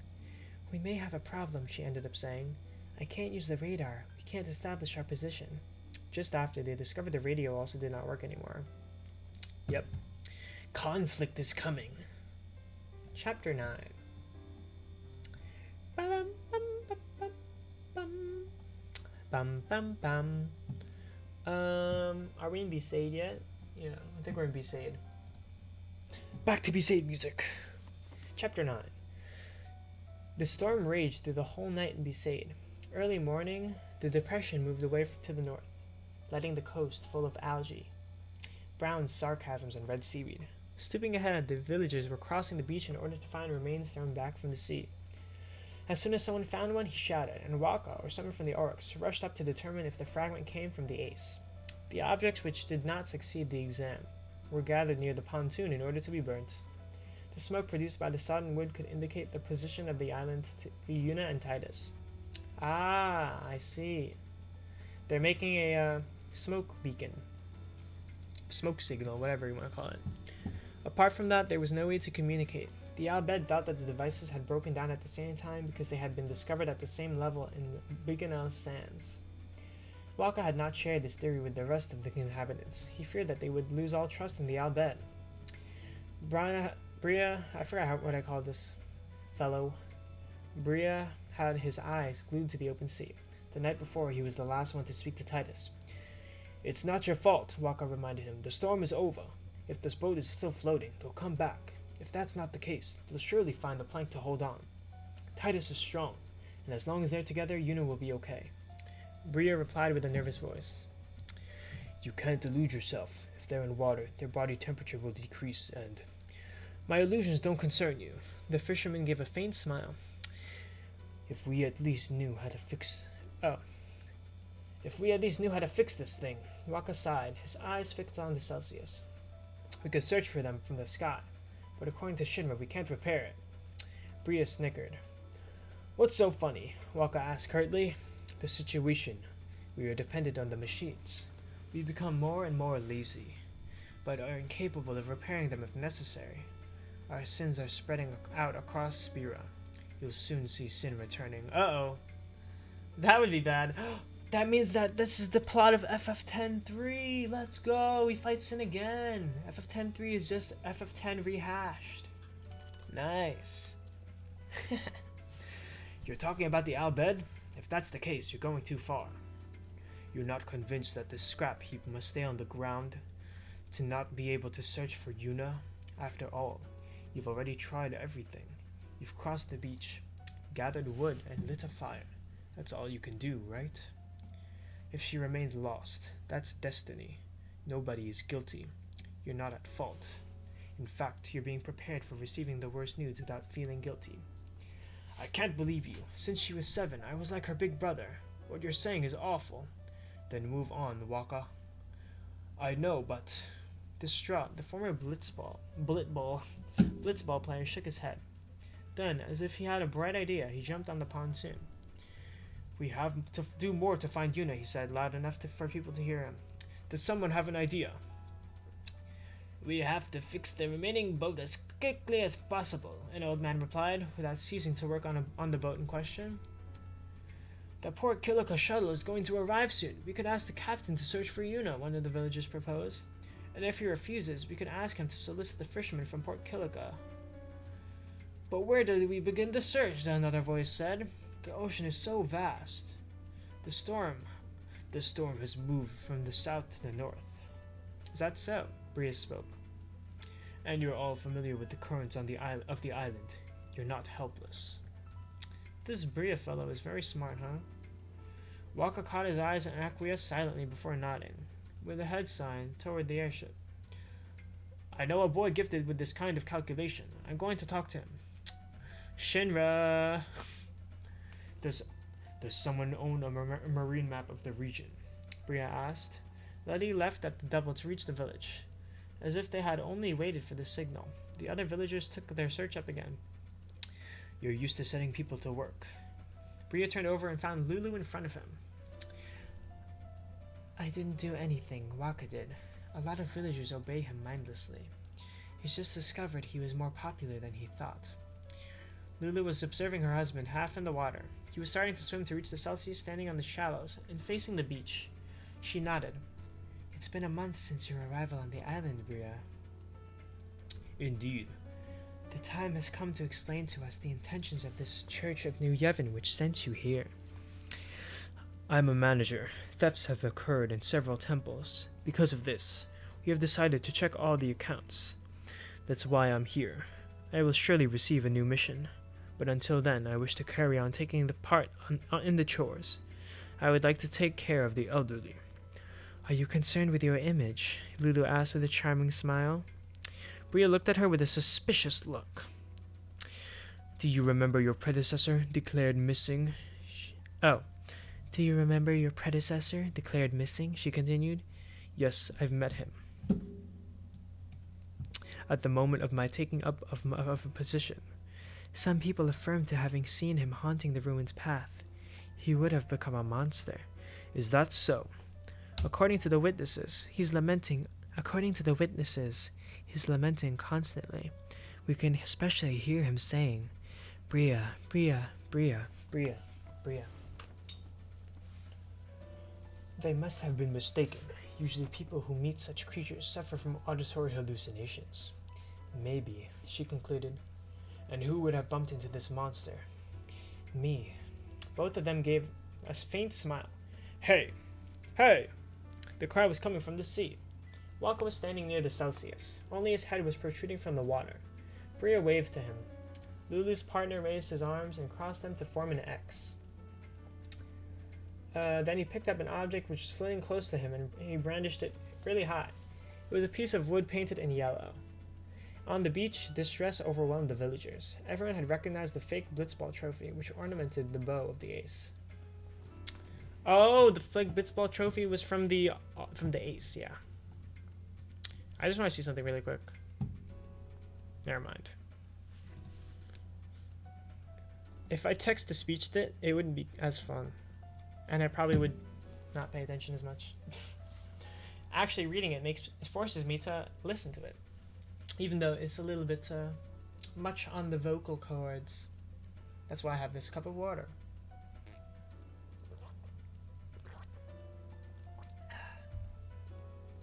Man, I've been reading this for an hour and a half, almost more. This is the most I've read in like a while. Chapter 10. We're almost at chapter 14. We're almost at the end of this page. Nice. It was soon noon. Vom knew it. It's getting hot in here too. Vom knew it because of the length of the shadow he was projecting. Standing on an air duct, he was taking advantage of this privileged place to contemplate the gathering of his comrades. There were 95 to 63 men and 32 women. 16 years old for the youngest, 25 for the oldest. Wow, everyone's really young. Vom was 23. Look at them, Sloane pointed out. Who was the eldest? They're so harsh, I like it. That's right, but what about breakfast? For the second time in the space of a few minutes, Vom's stomach pointed himself out loudly to him. He had not eaten anything since the explosion, the night before. I kind of want food now. Could you really swallow something? Sloane whispered. No, we're not going to play Eunice Ballad. Vom remembered that the man had just said goodbye to his little brother, and lowered his eyes. Sorry. With a curt smile, his friend gave him a tap on his shoulder. You really have no shame. Go eat discreetly and come back when you'll be done. On these words, Sloane joined the guards' circle in order to thank them for all of their gestures of solicitude and their pledges of revenge he had received during the obsequies of his brother. He kept his head stooped a long moment, but when he stood up straight, his attitude had changed completely. We can't afford to lose more summoners. From now on, there are only 2. What will we do if we can't protect them? Originally, they were 5 on the island. 6 months later, the guards had lost Mika and Canela, and this morning, Anley. Oh no! They're dropping like flies! Now there are only Kush and Ifanel. Ifanel is French for Ifarnal. Okay. I thought it was going to be Ifalna, like Eret's mom. Bavel was continuing to produce mechanical weapons, and the city appeared to have reached new heights in terms of technical prowess. Armored units and heavy infantry corps were moving towards Xanarkand, destroying everything on their path. Day after day, the guards were receiving news about their spectacular progression, but the worst fear of the mages from Xanarkand, father and daughter, was not the ingenuity of a worker clan. They were dreading above all people who possessed the same capacities as them, summoners. They were sending murderer after murderer to the island. To this day, 28 guards had been killed during skirmishes. We're going to form 2 squads, Sloane announced. Line up by 10. The order was carried out immediately. Lines 1 to 8, search section, under my command. Cat, form the units. The concerned one, who was standing in the front line, stuck out her chest. Yes, sir, she answered really loudly. Lines 9 and 10. Sloane continued, you guard the base. When you meet the 10 comrades left on site, you'll be under Vom's orders. Your priority, to protect the summoners. Go. Alright, Vom whispered. I honestly don't know what's going on. I guess they're defending from attacks. He jumped from his vantage point and came closer to his men. We're going to return to the base immediately. Be careful along the way. Kill the enemy as soon as you see them. Woman or child, I don't care. No hesitation. Oh my gosh. We mustn't repeat the errors of the past. How cruel can he be? Even the women and children. Not just the men, but the women and the children as well. Yes, sir. The 15 guards answered all together. One day, a young boy had washed up on the island. Thinking he was a refugee, the men had brought him into their refectory. There, the child had detonated himself. Oh, gosh. Wait, what? I see why they said women and children as well. One day, a young boy. Suicide bomb, huh? The summoner Mika had met his death in this attack. Vom and his comrades have had to gather Mika's remains, dispersed by the bomb. Ew. That sounds horrible. When Vom remembered this scenery, he felt the anger building inside him. He could not help himself to appeal to the divinity of vengeance. He used the violence of this feeling to dissimulate his relief. Mika was preferable to Kush. Back in the base, he sent a subaltern picking up a portion for himself. He devoured it while patrolling around gate number 0. In accordance with what will happen, he may be closing it off. He commanded the young Gecko and Roman to arrange visiospheres around the gates numbers 1 to 5, protected with enormous building stones. The gate number 0 was not afraid of bombs. In order to hide the ensemble, an assembly of steel tubes was supporting an artificial vegetation. From a faraway point, the place looked like a forest plot. You had to pass under the scaffolding to reach the gates. The other exits opened in many places in the island, at the ends, extremities of the underground air ducts. From the outside, they took different shapes in order to blend into the landscape, but from the inside, all of them had the same structure. The ventilator, controlled from the control room, carried out the primary function of the pipe, but with its sharp blades, it prevented also all intrusion. When a guard had to pass, a control panel allowed it to stop the helix, thanks to a secret code modified every day. Vom passed the gate number 0 and entered the stateroom. The round room was big enough to receive the whole personnel of the island, with the exception of the bedols. The stone statues, representing the divinities, lined up against the wall. Their vacant looks converged at the center of the room, on the altar. The room hosted both ceremonies like baptisms or marriages, and business meeting. Behind the altar, long stairs led to the inner gate number 0 and the living area. The exits numbers 1 and 2 were located under the steps. Vom started to go up. At the same time, the gate number 1 opened, revealing a passage for Kush. This hall led to the armory, to the workshop of the Bedol's workers, and to their dormitory. Even lower should be located the machineries of the base. What could she be doing in such a mucky place? She had the right to go there, but when Vom opened his mouth to call Kush, a hand grabbed the young woman by the wrist and pulled her violently. Vom rushed immediately to her, but Kush was already reappearing from behind the door. With an energizing gesture, she was rubbing her lips up with her right glove. She ceased as soon as she noticed Vom's presence. "Is everything okay?" the guard asked. She avoided his eyes and did not answer. At the time, Vom was the person who had grasped the young woman. Ifanel, a young 18-year-old summoner, 1 year younger than Kush. His massive figure was not due to fighting or working, but to bodybuilding. Ifanel is a strong guy, then, huh? He liked putting it on display with skin-tight clothes. His face was rather ordinary. Those you forget right away. He must be conscious of it. His muscle structure, his getup, and the red dye he used to contour his hair represented as many attempts to rectify this problem. But these efforts only brought to him the contempt of the guards. Even the name he chose, Ifanel, Divinity of Beauty, sparked off criticisms and mockeries. The summoner did not inspire respect at all. Vom often thought that it would have been to the boy's advantage to show himself as more down to earth. Yes, you always want to be humble. Otherwise, people will think you're an a-hole. Arrogant a-hole. But he was part of the most important persons inside the base. Almost 100 guards had sworn to protect him at the risk of their life. What else may he want? What Vom had just come upon shed a new light on Ifanel's behavior. He could not care less about the respect of the guards. Only the interest of the young woman was important for him.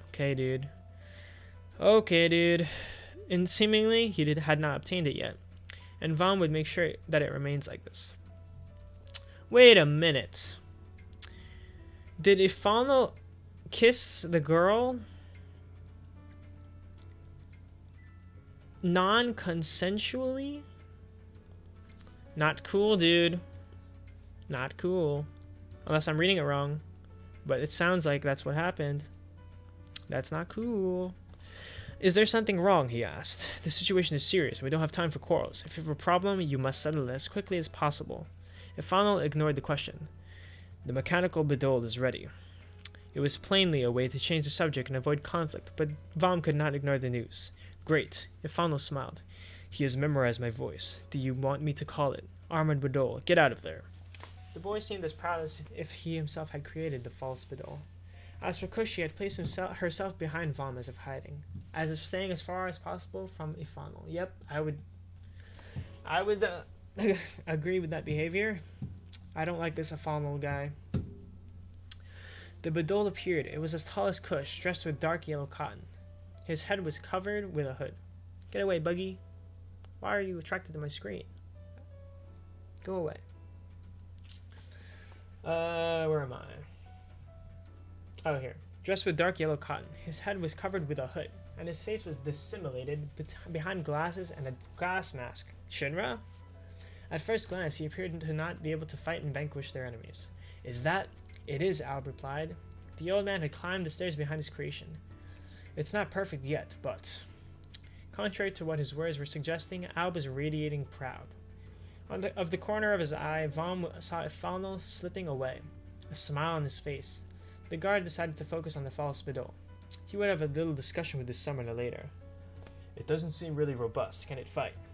Vom brandished his saber and the Bidol cringed. Cringe, dude. Do you understand what I'm saying? The machine slowly nodded. Uh-oh. AI is going to take over Spira. In accordance with his specifications, Al precised, who was sticking at his chest. Speak with your chest. In this case, unsheath, Vom ordered. The creature brought out a whip and twirled it around. The end of the string was drawing a confused outline. The Bidol was not able to do battle. Vom supposed that the little verbal dispute which occurred this morning had incited him to unveil his work before its completion. He does not understand, the guard thought with bitterness. We do not want it to obey us for the pleasure to see it give in. We need an effective weapon. All of this is absurd, he declared. With one blow of his saber, he cut off the hand which was holding the whip. Blood gushed from the main member. Oh gosh! There was a guy in there. Or someone in there. Alb grasped the Bidol by the elbow and pulled it. I think there's a person in there. I'm bringing it back to the workshop, he apologized.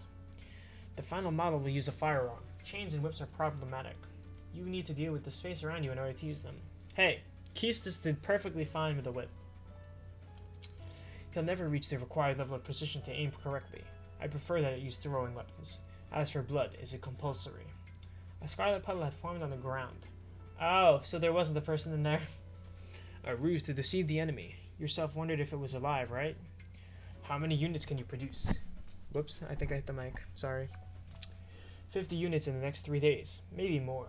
Fong was pleasantly surprised by the answer. We haven't hung around at the workshop.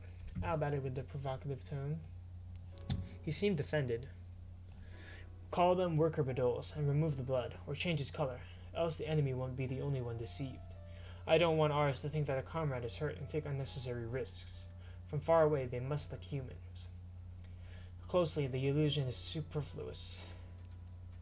Vom was realizing that the ultimate soldier whom he had hoped for so much was just a dream. For the moment, he would be bound to content himself with a pseudo-Bidol with too realistic blood. Tell us what is happening outside, Vom. Oh, tell us what is happening outside, Vom, Kush spoke. Is the enemy here? I think that's the case, but Sloan and his men will seek and destroy it. To do justice to his brother, he'll do his name the honor. Sloan was the god of vengeance. Then are we safe? For the time being, yes. I would prefer that you hide in an individual refuge. Send word to Afadal. No, I'm going to tell him that myself. They climbed the stairs in an embarrassed silence to the inner gate number 0 and the living area. Has something happened with Afadal? Vom asked the young woman. Yes, but nothing which could bother you. I will settle the problem with him. I wonder about how to react after having lost so many summoners. The best would be to send to us people to replace them. But do you think that it will happen? A ship must come to resupply them 7 days later. But even if it transported personnel to ensure its safety, Fawn did not think that they would agree to stay on the island. After all, their line management, already aware of their situation, had not announced anything. Reinforcements? I don't think so. According to the rumor, more and more people hide their summoner gift. They will go to hell, she declared lightly. He understood that she wanted to change the subject. Say, Vam, what would happen if someone sent us a new female summoner? Gentle, sensual, with a beautiful bosom. What in the world? She wouldn't fail to find voluntaries to become her Aeon chorus. That's for sure. Men are so simple, Kush answered with a theatrical sigh. Hey, you're the one who made the image. Kush was the goddess of abundance. With her slender figure, the woman who had taken her name on was, just like a Faunal and his personal aesthetic, often victim of mockeries. That's not nice. You're right, Vom answered, and thanks to that, you'll remain mine. Okay. Chapter 11. Back to, Titus and Yuna. In the middle of the night, the ace was pitching so strongly that Yuna and Titus were trying so hard to keep their balance. The two young people had torn the bed linen to make a rope and tie up to each other. Standing close to the rudder, Titus was trying to look outside. In vain. Secured by Yuna, he ventured on the upper deck. his face lashed by the rain. He screwed up his eyes without succeeding in piercing the darkness. He felt tightness on the rope coiled around him and turned over. Yuna wanted him to come back. I couldn't see anything, he explained when he came closer to her. He was dripping with seawater. We'll have to wait for the storm to subside, she answered. In a few hours the sun will rise, and then we'll be able to find our bearings and...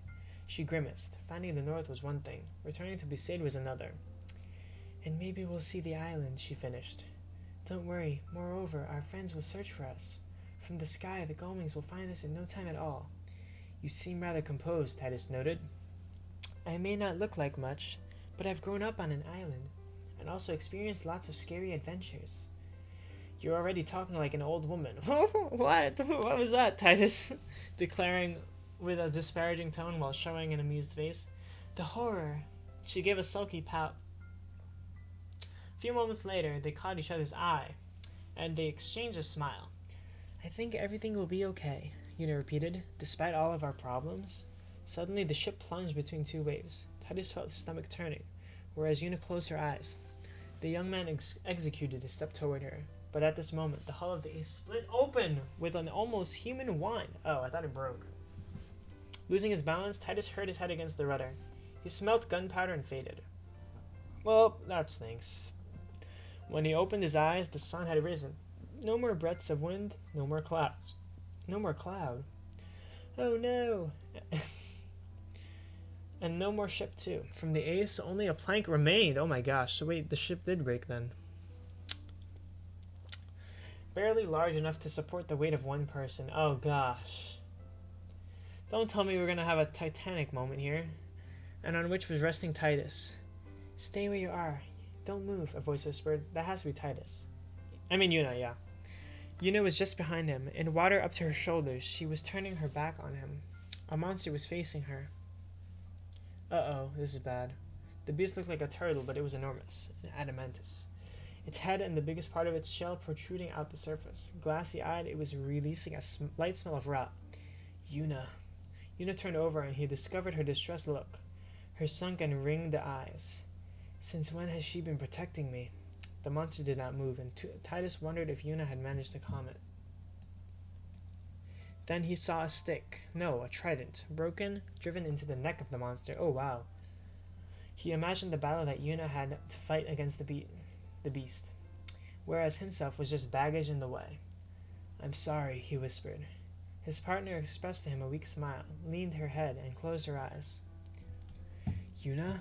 The summoner slank slowly into the water. What? As if following her, the monster plunged its head under the surface. What in the world? Titus sat up straight on his fragile plank, balancing carefully. Then he pulled on the rope still coiled around his waist. Ah, okay. They tied to each other. Straight after, Yuna appeared above the waves. As fast as possible, he pulled the young woman near him, still followed by the monster, before holding her under her arms and hauling her beside him. But their refuge was precarious, and the beast was still there, very close. Titus noted the vacant look, the shining fangs and the red tongue hiding behind. In his arms, he felt Yuna's body, so delicate that he feared to break it. This sensation reminded him of a happy event, which occurred 2 years ago, their first kiss at Lake Macalania. Oh, what is this you speak of? Hold on. What is this you speak of? Actually, let's play A Fleeting Dream, because that's not gonna get DMCA'd. I feel like Shiteki Dane would get. And then my reading will be gone. This is just Shiteki Dane instrumental version, basically. Where am I? On the fragile plank. Oh yeah, their first kiss at Lake Macalania. The young woman he was holding against him was the same person he had kissed in the middle of the lake. This memory awoke inside him a powerful emotion. I'll never forgive you, Titus shouted. Who was he speaking to? The monster? Himself? He did not know at all. I'll protect her at all costs. Oh wow. This is a pretty cool moment. He stood up straight with caution and tried to untie the rope, which was connecting them.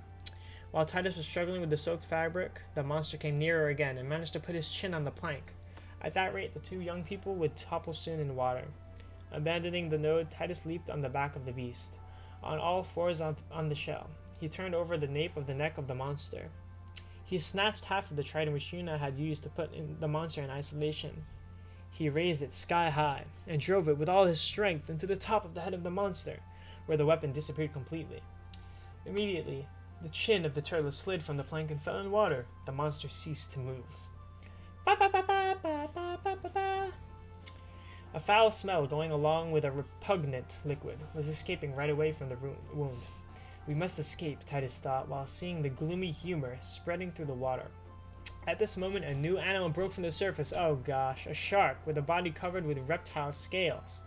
He leaped above the couple and disappeared at the other side of the carcass of the giant turtle. Titus heard a high-pitched whistling. It is calling for its fellow creatures. As if confirming this intuition, several creatures from the same species emerged and converged toward the head of the dead monster, which they started to devour. Standing on the back of the victim, Titus was attending the feast as mesmerized. He knew that he had to keep Yuna away from this macabre banquet as quickly as possible, but found it more careful to not approach the water. Were they constrained to stay here? It's make or break. He recovered the trident from the head of the turtle and went back to the plank, where he had left Yuna, still unconscious. He coiled the rope around her waist, the one he had not managed to get rid of.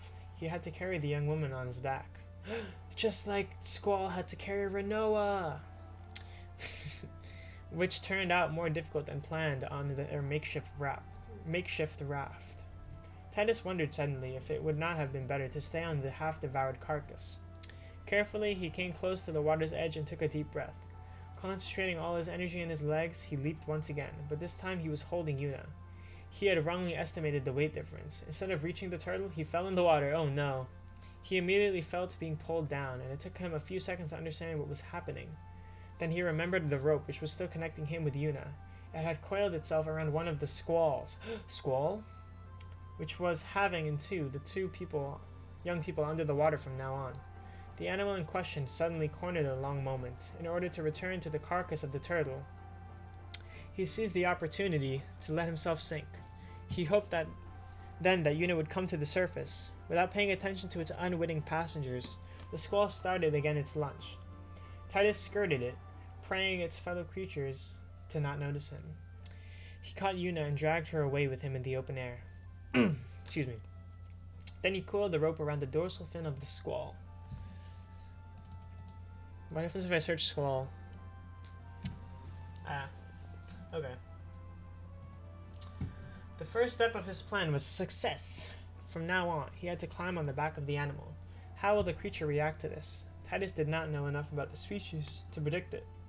He had to struggle to mount the squall. The beast struggled, but probably too focused on its lunch. It did not try to attack its tamer. The young man grabbed onto the dorsal fin, which was splitting the sea surface to keep his posture. He had to install Yuna. He pulled the rope to take her to him. Despite all his efforts, he did not manage to wedge her on the back of the shark. She had to cling herself to the animal. Yuna? Are you hearing me, Yuna?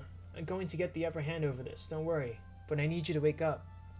At this moment, another shark suddenly arose from the waves very close to the young woman, and leaped above them after a long whistling. With a flash of inspiration, the young man raised 2 fingers to his mouth and answered it on the same tone. Oh, the whistle! The tone was so strong that Yuna woke up with a start. Titus, where are you? I'm here, just beside you. She raised her head and saw him. What happened? Monsters are turning around us, and I'm trying hard to control our mount. Don't worry, it's just a matter of time. There's no way we'll end up as shark snacks. With a deep sigh, Yuna acquiesced. Once replete, the squall moved away from the carcass, swimming quietly just under the water surface. I wonder where it's taking us. I would like it to go over there, Yuna answered. She was showing a point on the horizon. Titus screwed up his eyes. It's Besaid? I'm not sure, but any island will always be better than the back of a shark. True. We're drawing away from it, Titus noticed, and quickly. The squall was 3 times bigger than the young man, and the weight of its passengers did not appear to slow it. Hey, the young man shouted. Of course the animal did not answer. Well, I think I don't have a choice. Titus moved the trident in his left hand and jabbed the head of their mount on what appeared to be one of its cheeks. And don't you dare plunge, he averted it. If the shark sank too much under the surface, Titus would have to goad it under the stomach. The young man loathed to spread blood through the water one more time. Furthermore, he would have to go down by the animal's side, which had already reached a considerable speed, and if they reached too important depths, the pressure would add to the other difficulties. A long shiver spread along the body of the squall, which ended up obeying to the order of its tamer, and cornered on the right, in direction of the island. "Forgive us," Yuna declared. Titus was not feeling guilty at all. Sharks know only one rule: to devour or to be devoured. Yep, it's kill or be killed. It was the same for all beings in Spira, and the young man was just implementing this essential rule to survive in the merciless world.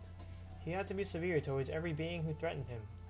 Spira's inhabitants were subjected to more than the hard-living situations.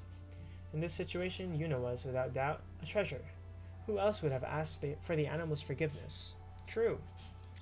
He turned over toward his partner. She was lying flat on her stomach on the back of the shark, around which she had put her arms and her legs. He remembered the day when the young woman had summoned her first Aeon, Valifor. I remember that day too. At that time, he did not know if he had dealt with a wild beast or a monster.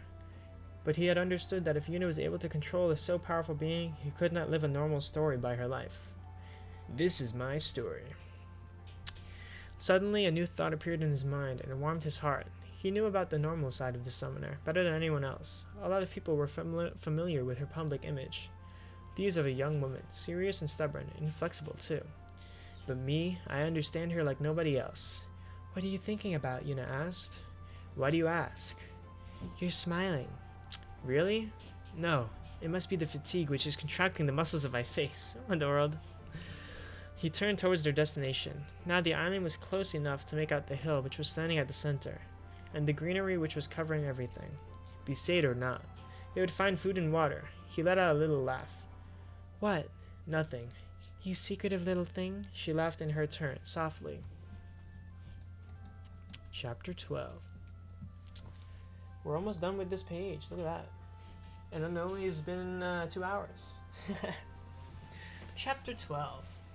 Sloane and his troopers flushed 4 murderers out. Oh, back to Sloane and all these people. They slaughtered the first 3, but caught the last one to question him, and took him to the east side of the island. On that beach, Sloane and about 20 of his subordinates were surrounding the prisoner, buried in the sand up to his neck. Where do I make this music? Do I just do Be Say It again? Maybe this is the island that they're going to be going to. Now I think about it. I don't got anything to play though. Oh well, we'll do Be Say It again. Yeah, on the beach, Sloane and about 20 of his subordinates were surrounding the prisoner, buried in the sand up to his neck. "Kill me. Let's get this over with," the enemy declared. Young, he was quavering. All the agents of the mage reacted the same way. Oh, is the mage like the bad guys? When the murderer had understood only death was awaiting him, he refused to answer the questions and persisted in demanding to kill him. Sloane knew he would not squeeze anything out of this man. The guard could not leave his post without receiving the associated order. A long wait was promised. Since they had settled on the island, they had led their battle in a passive way. For Sloane, who had dedicated his saber to the goddess of war and had taken on the name of the god of vengeance, this situation was frustrating. Till now, he had suffered in silence, while waiting for his brother to bind to his first Aeon core. So they still have summoners over there, huh? In this island, I guess? But Anley was dead, and Sloane hated his younger, smooth talker but indecisive. Hated his younger. Smooth talker but indecisive. As strong as he loved him. When he had learned that Anley possessed the gift, he felt so proud. Now that he is not here anymore, who should I protect? The summoner at the head of Bevel had declared the mage of Zanarkand. His daughter and their supporters heretics. But it had not excommunicated them. Why?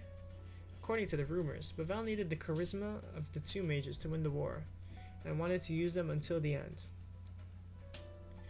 They had to lead Zanarkand to abandon the technological weapons, which would make the victory easier for Bevel. Sloane thought the reasoning was twisted.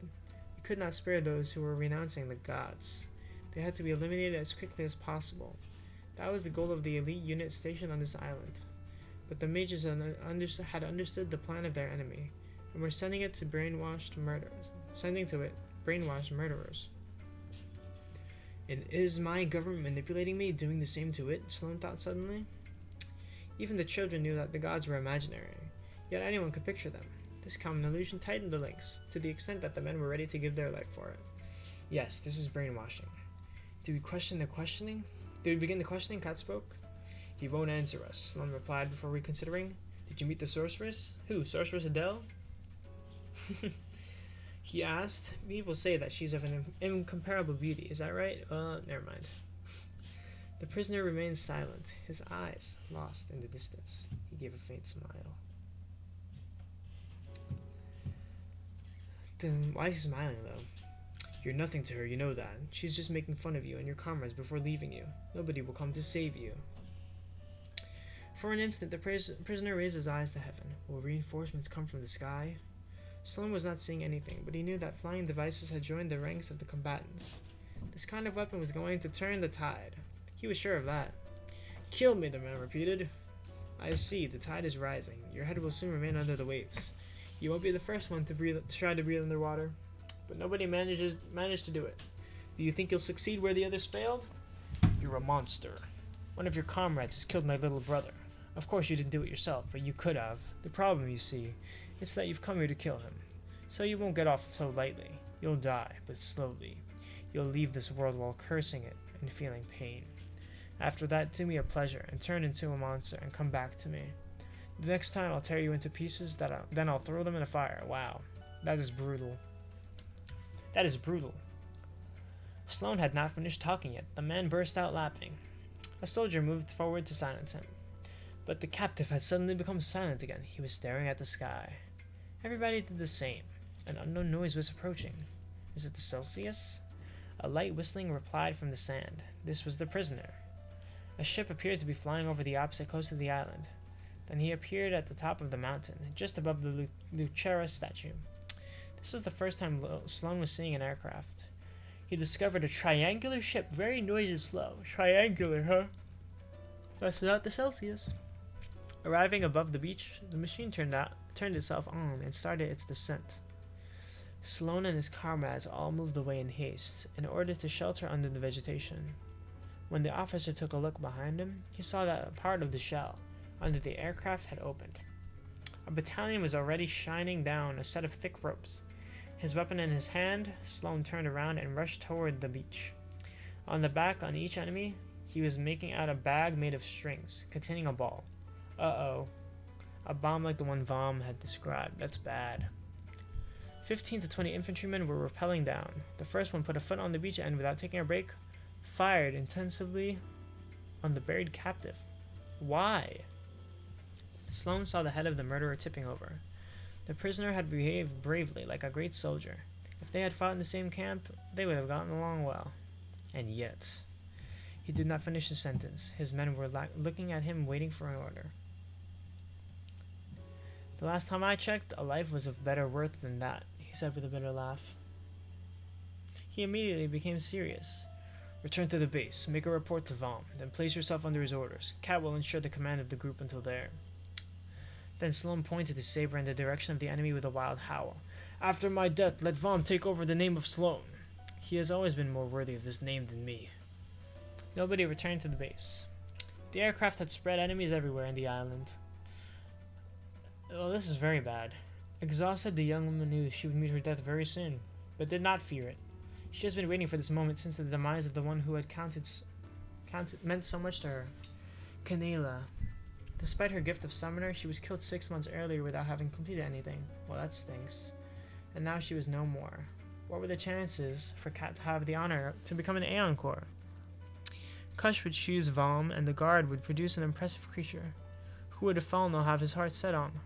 He was apparently in love with Kush, but the young woman rejected his advances. Yep. Anyway, Kat doubted that the summoner could become an Aeon Core. It would be a huge waste. What is an Aeon Core? In that case, there was still a place to take. Yet, even if Falno chose Kat, the young woman doubted that they could reach a genuine soul bond. She had heard say that Summoner and Aeon Core must have powerful mutual feelings in order for the ceremony to be fruitful. With Canela, everything would have been easy, but with Ifano, offering his life to the Promised One was one thing. To sacrifice herself for a stranger, only for a pride desire, was much more difficult. How she was regretting Canela's death. A set of close explosions pulled her from her thoughts. They are launching an attack, she thought. If the massive aircraft was full of soldiers, the guards had no chance of survival. Kat stood up straight. She would never be an Aeon Corps, but she could still be the armed arm of vengeance. Oh, Sloane, give me the strength to lay low our enemies. To give herself courage, she remembered her happy days, when Canela was by her side. She snaked in and out of the trees, until she reached the hilltop. From there, she could see the entrance of the base. Beside the dented gate number 3, Kat recognized the cadavers of Gecko and Romance. Well, that's not cool. Her comrades were not dead in vain. They had dragged several enemies into the far plain. A familiar sword jutted out from the body of one of them, a beautiful young man. Kat held back a cry and hurried to the gate number 10. This stinks. I don't know why I'm still playing Besaid. Kat held back her... Yeah. She discovered a gaping breach, and a smell of blood assailed her immediately. At the same time, an object struck her back. Oh no. She turned around. The forest appeared to be wilderness, but a ball was slowly rolling toward her foot. She heard a click, and then the ball started to dilate. Oh no, bomb. This was the last picture that Kat saw just before being thrust out by the scorching blast of air. Will I flower in the world beyond? Man, everyone's dying. This stinks. Vaughn was searching for Kush. A few hours earlier, the stateroom was like a countryside hospital, but since the enemy had broken through their defense, it was more like a battlefield. The smell of death was unbearable. The souls were fluttering above the mass grave on which they were spreading a pasty glow. An explosion resounding outside, and a voice shouted the name of Kat. Just after, another one announced the death of the young woman. Nobody had the time to take care of the wounded persons. Although the guards were an elite unit, their equipment was outdated. They could not stand up to Xanarkin's troops and to their constant technological progress.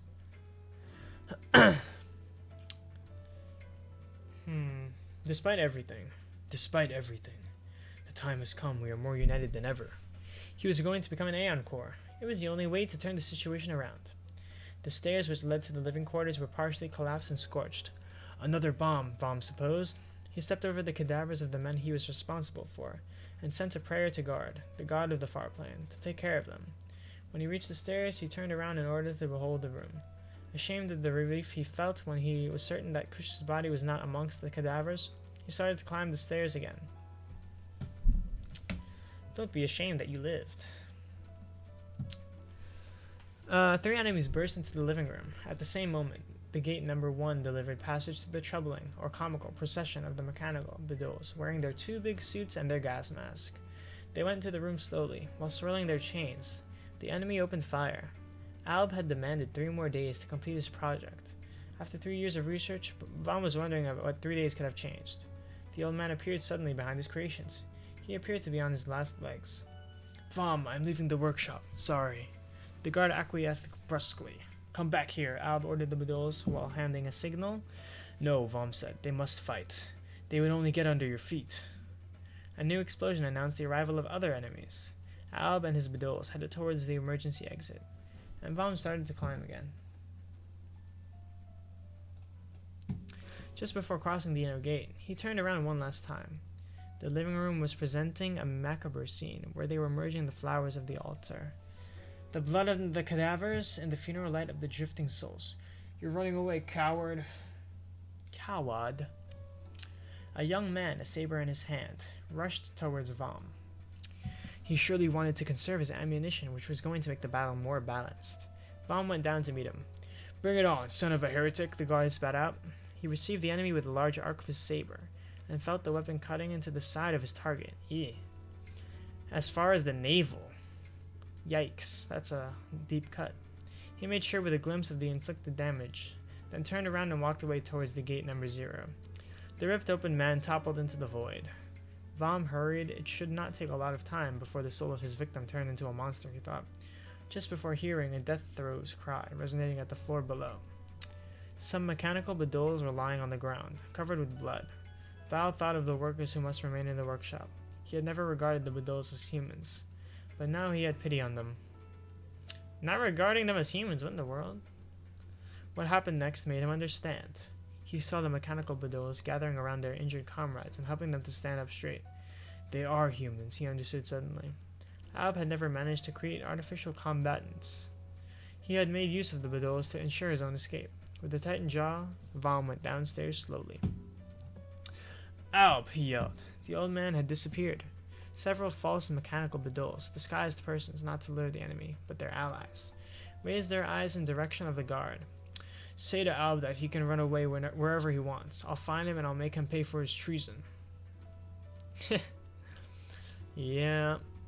Alb just straight up said no and left. He's like, I ain't doing this. I'm not dying today. So a line in front of it, the enemy mechanical soldiers, which would fight in place of humans. Here is the utopia which had supported him until now. Despite the fact he was a soldier, he had dreamt of a world where he would not have to fight.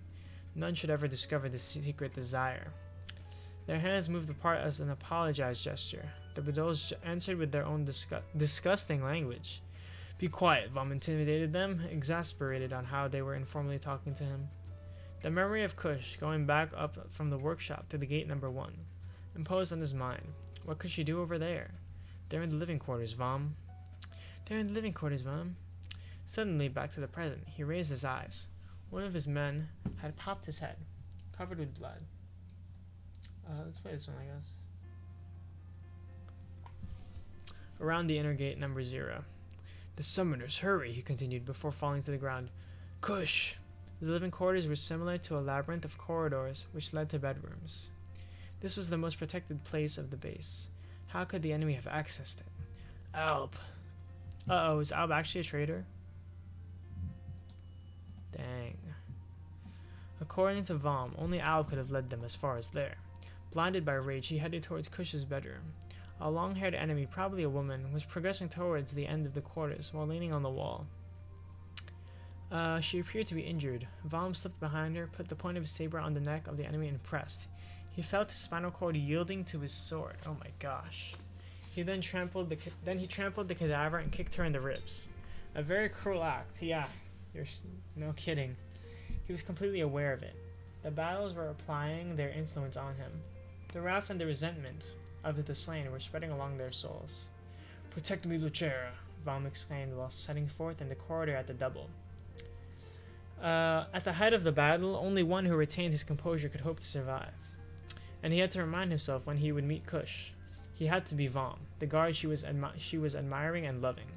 The quarters of the summoners were located in the core of the labyrinth. 10 doors opened onto their corridor. Kush's one had the number 3. Arrived in front of the bedroom of the young woman. He froze. Since he had walked into Kush and fallen back there, the situation had deteriorated. May I talk to you? She had asked. Later, my men are fighting. Really? Stop, right now. This is not the time. Vom gritted his teeth and hit his head against the door. Any fortress could fall if his commander had his mind filled with a woman. No need for a traitor for that. Give me a chance to redeem myself. He hit the panel board of the door 3 times, according to the agreed pace. The dial lighted up.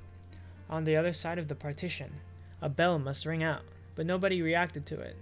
The enemy had not reached this place yet. However, the smell of death was already present. A metallic combination of gunpowder and blood, with the sweet touch left by the souls. Kush. He hit the board again, only 1 time. The door did not move. Nobody replied. That was a dramatic way for the song time for the song to end. Vom passed by the doors number 4 and 5. He stopped before the number 6, Ifanel's bedroom. He knocked on the door and waited, and a ball rolled towards his feet. A bomb. His first reflex was to send it back with a kick, but he feared that the impact might activate it. He jumped backwards and ran for his life. After the door number 10, the corridor formed an elbow to the right. Vom had barely the time to turn and to pin against the wall. The rocket of the explosion did not suffice to drown out the surprise scream of Ifanel. He had opened the door 1 second before oh my gosh, he opened the door 1 second before the detonation. Vom swore and left his hideout. Dang. This is really bad. This really is a horrible situation they're in. The enemy was standing on the other end of the corridor, close to the door number 1 and was progressing towards him, his saber in his hand. Vom rushed towards the enemy. When he passed by the door number 6, he shouted, "Close it!"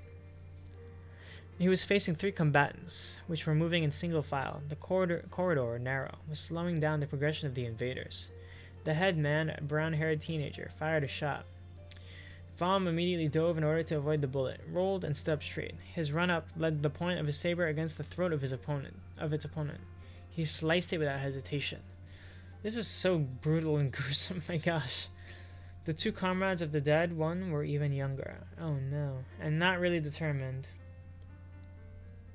Vom, covered with splattered blood, read fear in their eyes. The second in the line froze, and his comrade bumped into him. Both of them lost their balance. Vom squatted, took the weapon of the dead, and fired. Oh my gosh. The bullet got through its target and also hit the last enemy. The 2 combatants fell down, one where he was standing this instant, the other several steps further. This is really horrible. I can't manage to close the door. It's broken. In a panic, Ifanel hurtled into the corridor. The scenery he discovered made him grimace. "Evacuate!" The summoner did not move. "Where is Kush?" Calm asked. "She doesn't reply when I knock on her door." Ifanel stole a glance at his own bedroom then. Awkwardly, stroked his chin before inviting the guard to follow him. Uh-oh. The room was square and not lovely. Its walls had been let bare. The occupant of the room appeared to be less preoccupied by the decor than by his look. "She's in the back, but be careful. To be honest, I need to talk to you. Before what?" Vom saw the 4-poster bed hidden with a screen and hurried to it. "Kush!" He moved the screen aside with a kick and discovered the young woman, half naked and asleep. What in the world? "Vom, wait," Ifanel spoke. "I only know this method. There exist other ones, but I have not been taught to use them." The guard turned around and set his fist into the face of the summoner, who fell down on the ground. Then he caught hold of Kush's shoulders in order to shake her. She opened partway her eyes and smiled frailly. "What happened to you?" Vom asked. She did not answer. He tried to have her sit down and noticed her glassy look. "What the? Kush?" "Vom," Ifanel shouted. The concerned one turned over and discovered that the enemy had gotten into the bedroom. That's not good either. An enemy he thought to have been eliminated. The attacker brandished his saber above his head. Vom was unarmed, and if he parried the blow, there was a good chance that the sword hit Kush. He took his decision, bent his knees. He had the intention of bumping into his assailant, but he did not have the time to do it.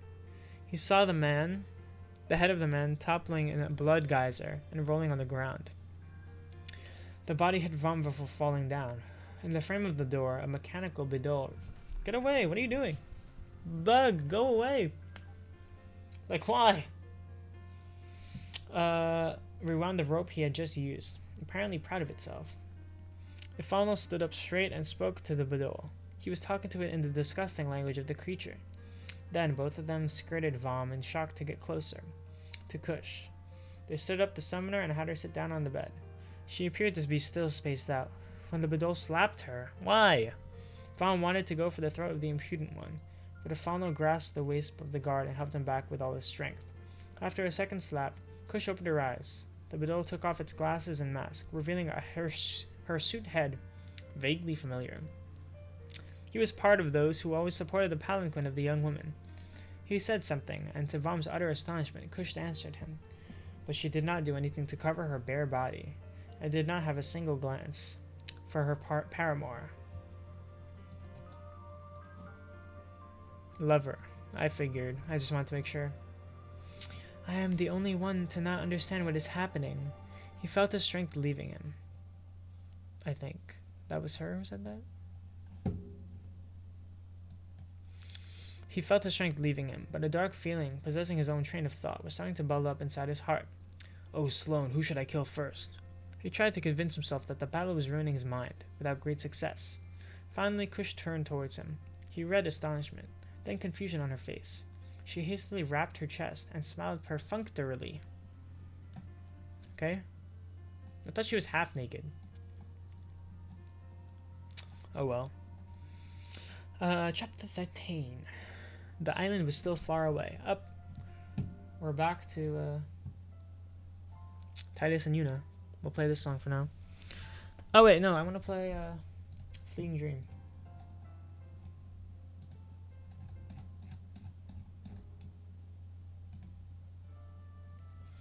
And even Titus was not sure if they could reach the coastline. Their shark had run out of strength. It was floating on its back, stomach facing the sun. Titus and Yuna were holding a pectoral fin and were talking to each other above the monster. The fireflies which were escaping from the corpse were skimming Titus before being carried away by the wind.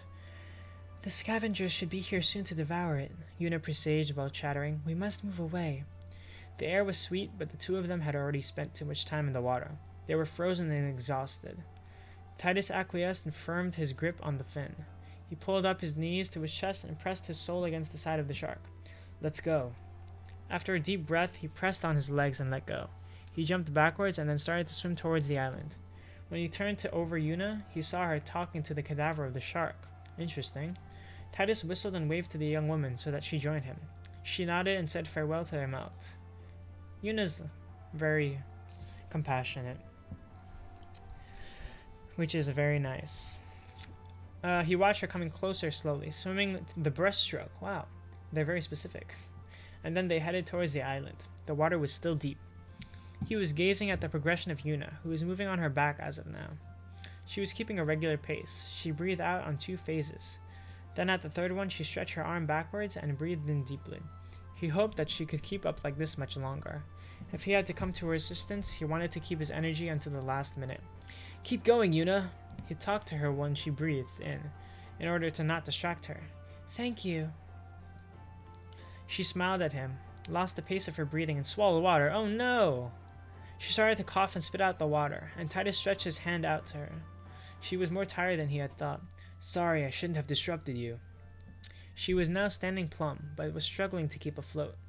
He placed himself behind her, passed his forearm under her chin, and started to swim while supporting her. I'm sorry.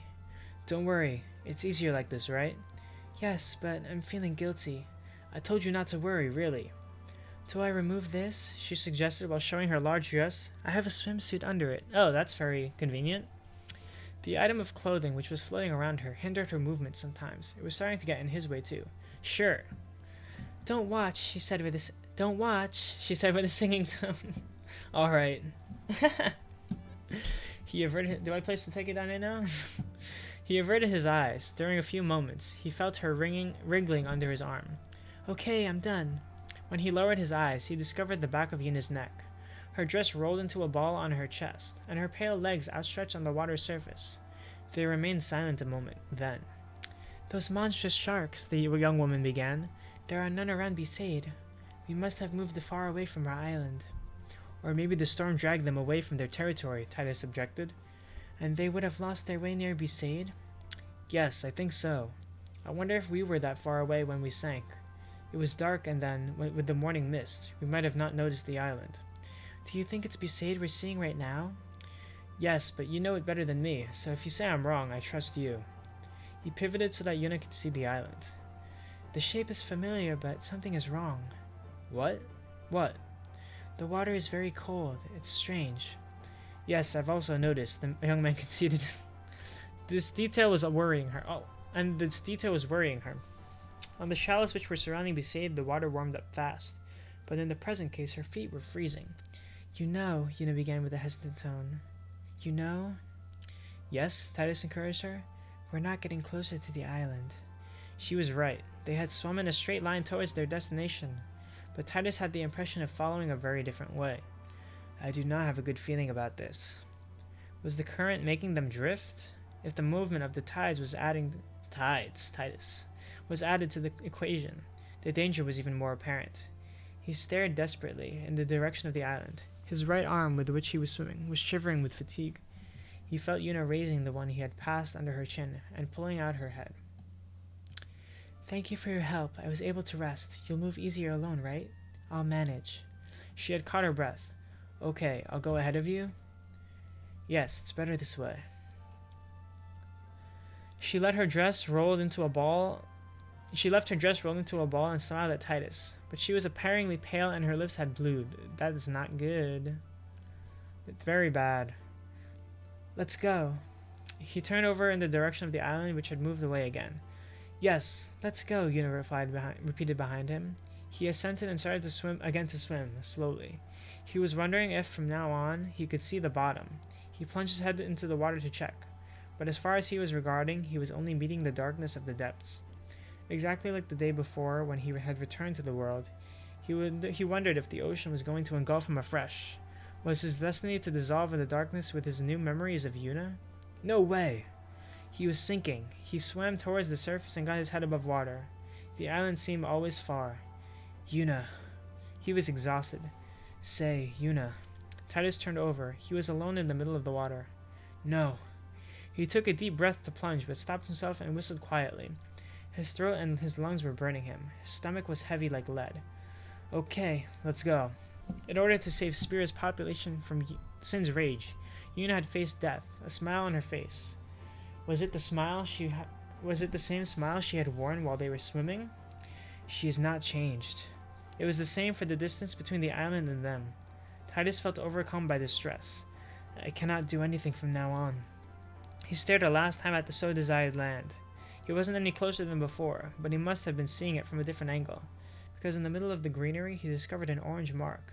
It was the color of the metallic towers with which Besaid was dotted. Yuna! He yelled. He gathered his last ounce of strength and plunged into darkness. Yuna! Yuna! Yuna!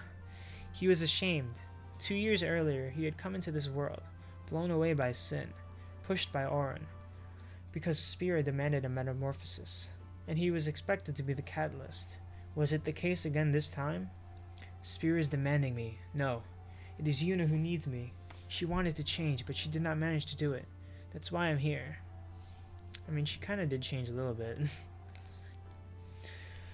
A little bit. But we'll just keep reading. He had plunged quite far under the surface, but did not see her yet. He raised his head. The white dress was drifting gently on the waves. He turned round and round and scrutinized the darkness. Unlike water in blitzball spheres, seawater was scorching his eyes. He was hesitating, overcoming to the surface. He beat his foot and felt all his muscles tensing. They were screaming their exhaustion. He had already experienced this sensation during a match at Zanarkand. His body was going to freeze, he knew it. In the middle of the match, he had slipped before the crowd of spectators. He had been a member of the team for a few months only. No, it did not happen. Only his experiences in Spira were real. The Zanarkand he remembered was just a dream. His chest was in pain. Was he drowning? Was he recalling a past incident? Impossible to say. Dad. The day he felt himself drowning for the first time, he had called for his father, who had just put him into the water so that he would learn how to swim. Titus had swallowed water a lot of times before managing to wade into Zanarkand's waters. His memories were becoming more and more muddled, but he was seeing his father again, who was swimming like a fish, grabbing hold of him and getting him out of water. I am in pain, Dad. Help. His eyes closed. Titus was scrutinizing the darkness in order to find his father. He's not here anymore. He was mindful of being in the narrow space which separated dreams from reality. If he let go, he could avoid suffering. I am in pain. His body was burning him, his legs especially. The pain was real. His knees pulled up against his chest, in fetal position. He concentrated on this sensation. He was seeing himself drifting in the darkness. Who's there? Who's coming closer to me? He recognized a familiar expression, like the one he had felt when he had arrived in Spear the first time, mixed with sin. He did not know any more if his eyelids were open or closed, but he was catching sight of a white shape. Yuna? It was really her, locked in the shadow. A black and shiny shape, different from the darkness which was engulfing everything. It had the shape of a man, 5 times bigger than Yuna. Okay, it's not Yuna. The giant was holding the young woman in its arms and was coming closer to Titus. At least they got saved. Who's there? He screwed up his eyes. He was suffering. It was the reality. The giant he was observing was his father. He was swimming like a fish. In his right arm he was holding Yuna, and in his left one. Thank you, Dad. When the world? How? Is it Braska's final Aeon?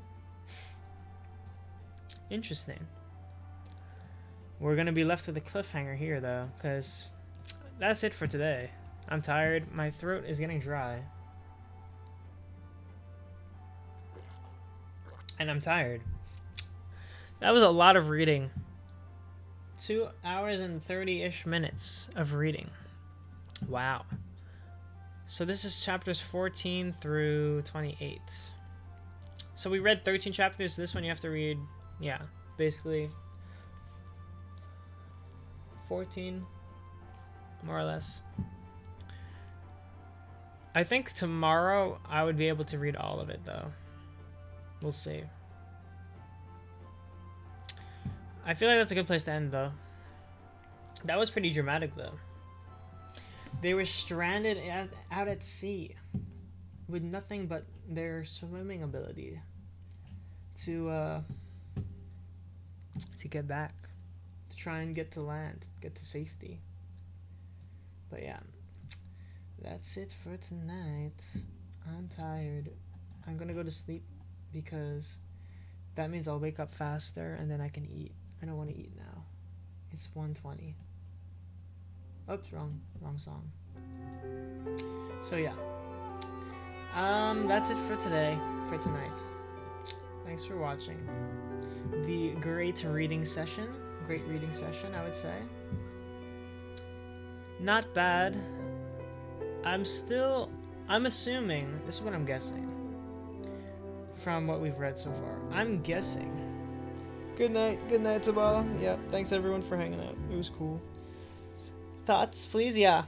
I'm thinking that the island that we're trying to swim towards...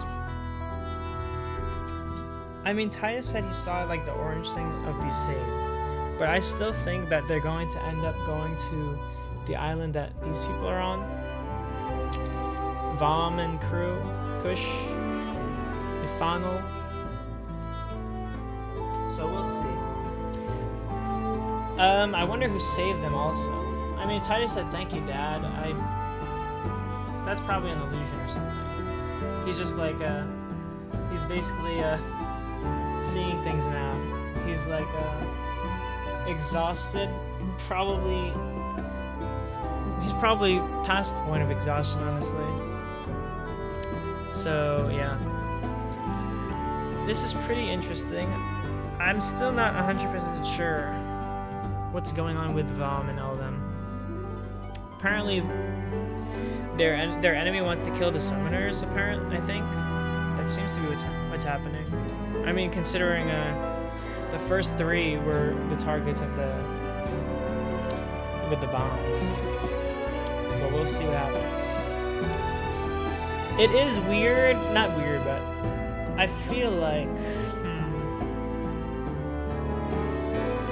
the story seems to be focused around,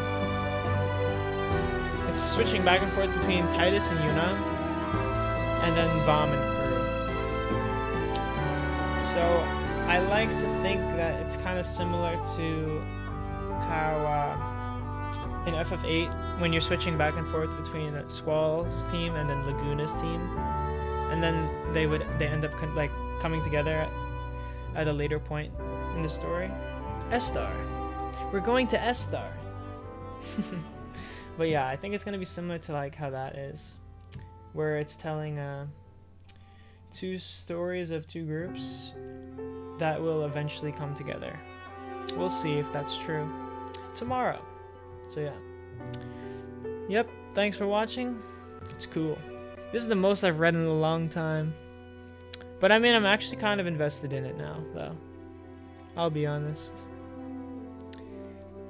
I'm a little bit invested in it. But yeah, that's it for tonight. Good night from me. We will read again tomorrow. I'll try to finish it tomorrow. We'll see. If I can start earlier, maybe. If not, it's whatever. Because this is 29. Why is 29 3 sentences, basically? Yeah, this is short. So I probably could finish it tomorrow. Yeah, we'll finish it tomorrow. Alright. Good night. See you tomorrow for the end of the reading of 2.5. FF10 2.5. You're done reading? No, I'm not done.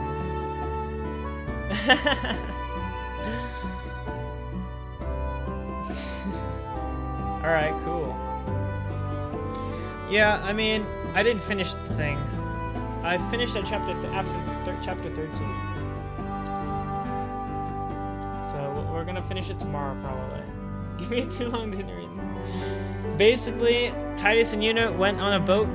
The boat broke. We got stuck in sea. They got saved. They were trying to get to an island to safety. They got saved by some weird giant thing. That's where we left off. On their story.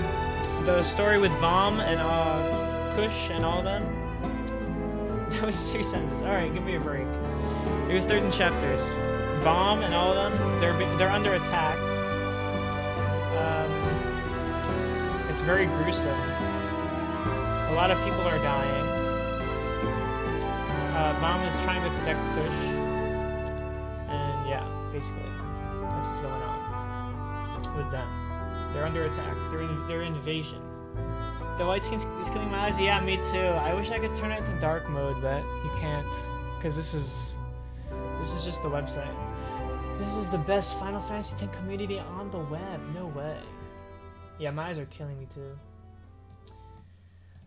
It is what it is, though. Your monitor? I don't think it is. Invert color option. Really? Let me see. Let's go here for now. Settings. If that works, that would be nice. I'll do it for tomorrow. Invert colors.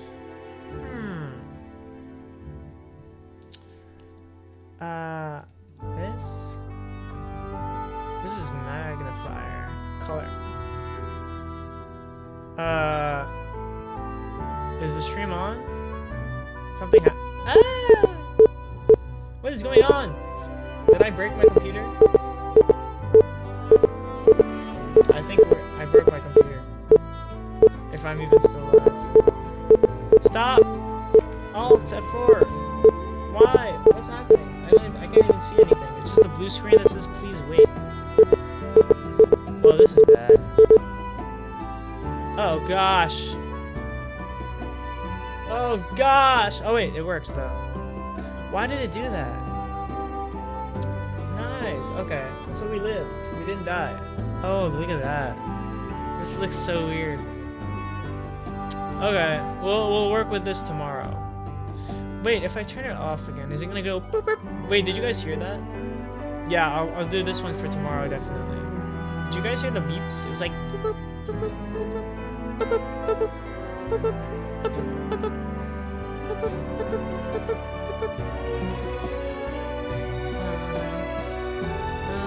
yeah, okay. I'm going to turn it cancel. Yeah, it sounded like it was one of those bombs from that's killing all the summoners here. Oh, it's gonna beep boop again. Please wait. Oh gosh, we're back. Okay, we're back. All right, good night, everyone. I'll make sure to turn that on for tomorrow. All right, see you tomorrow. Take care.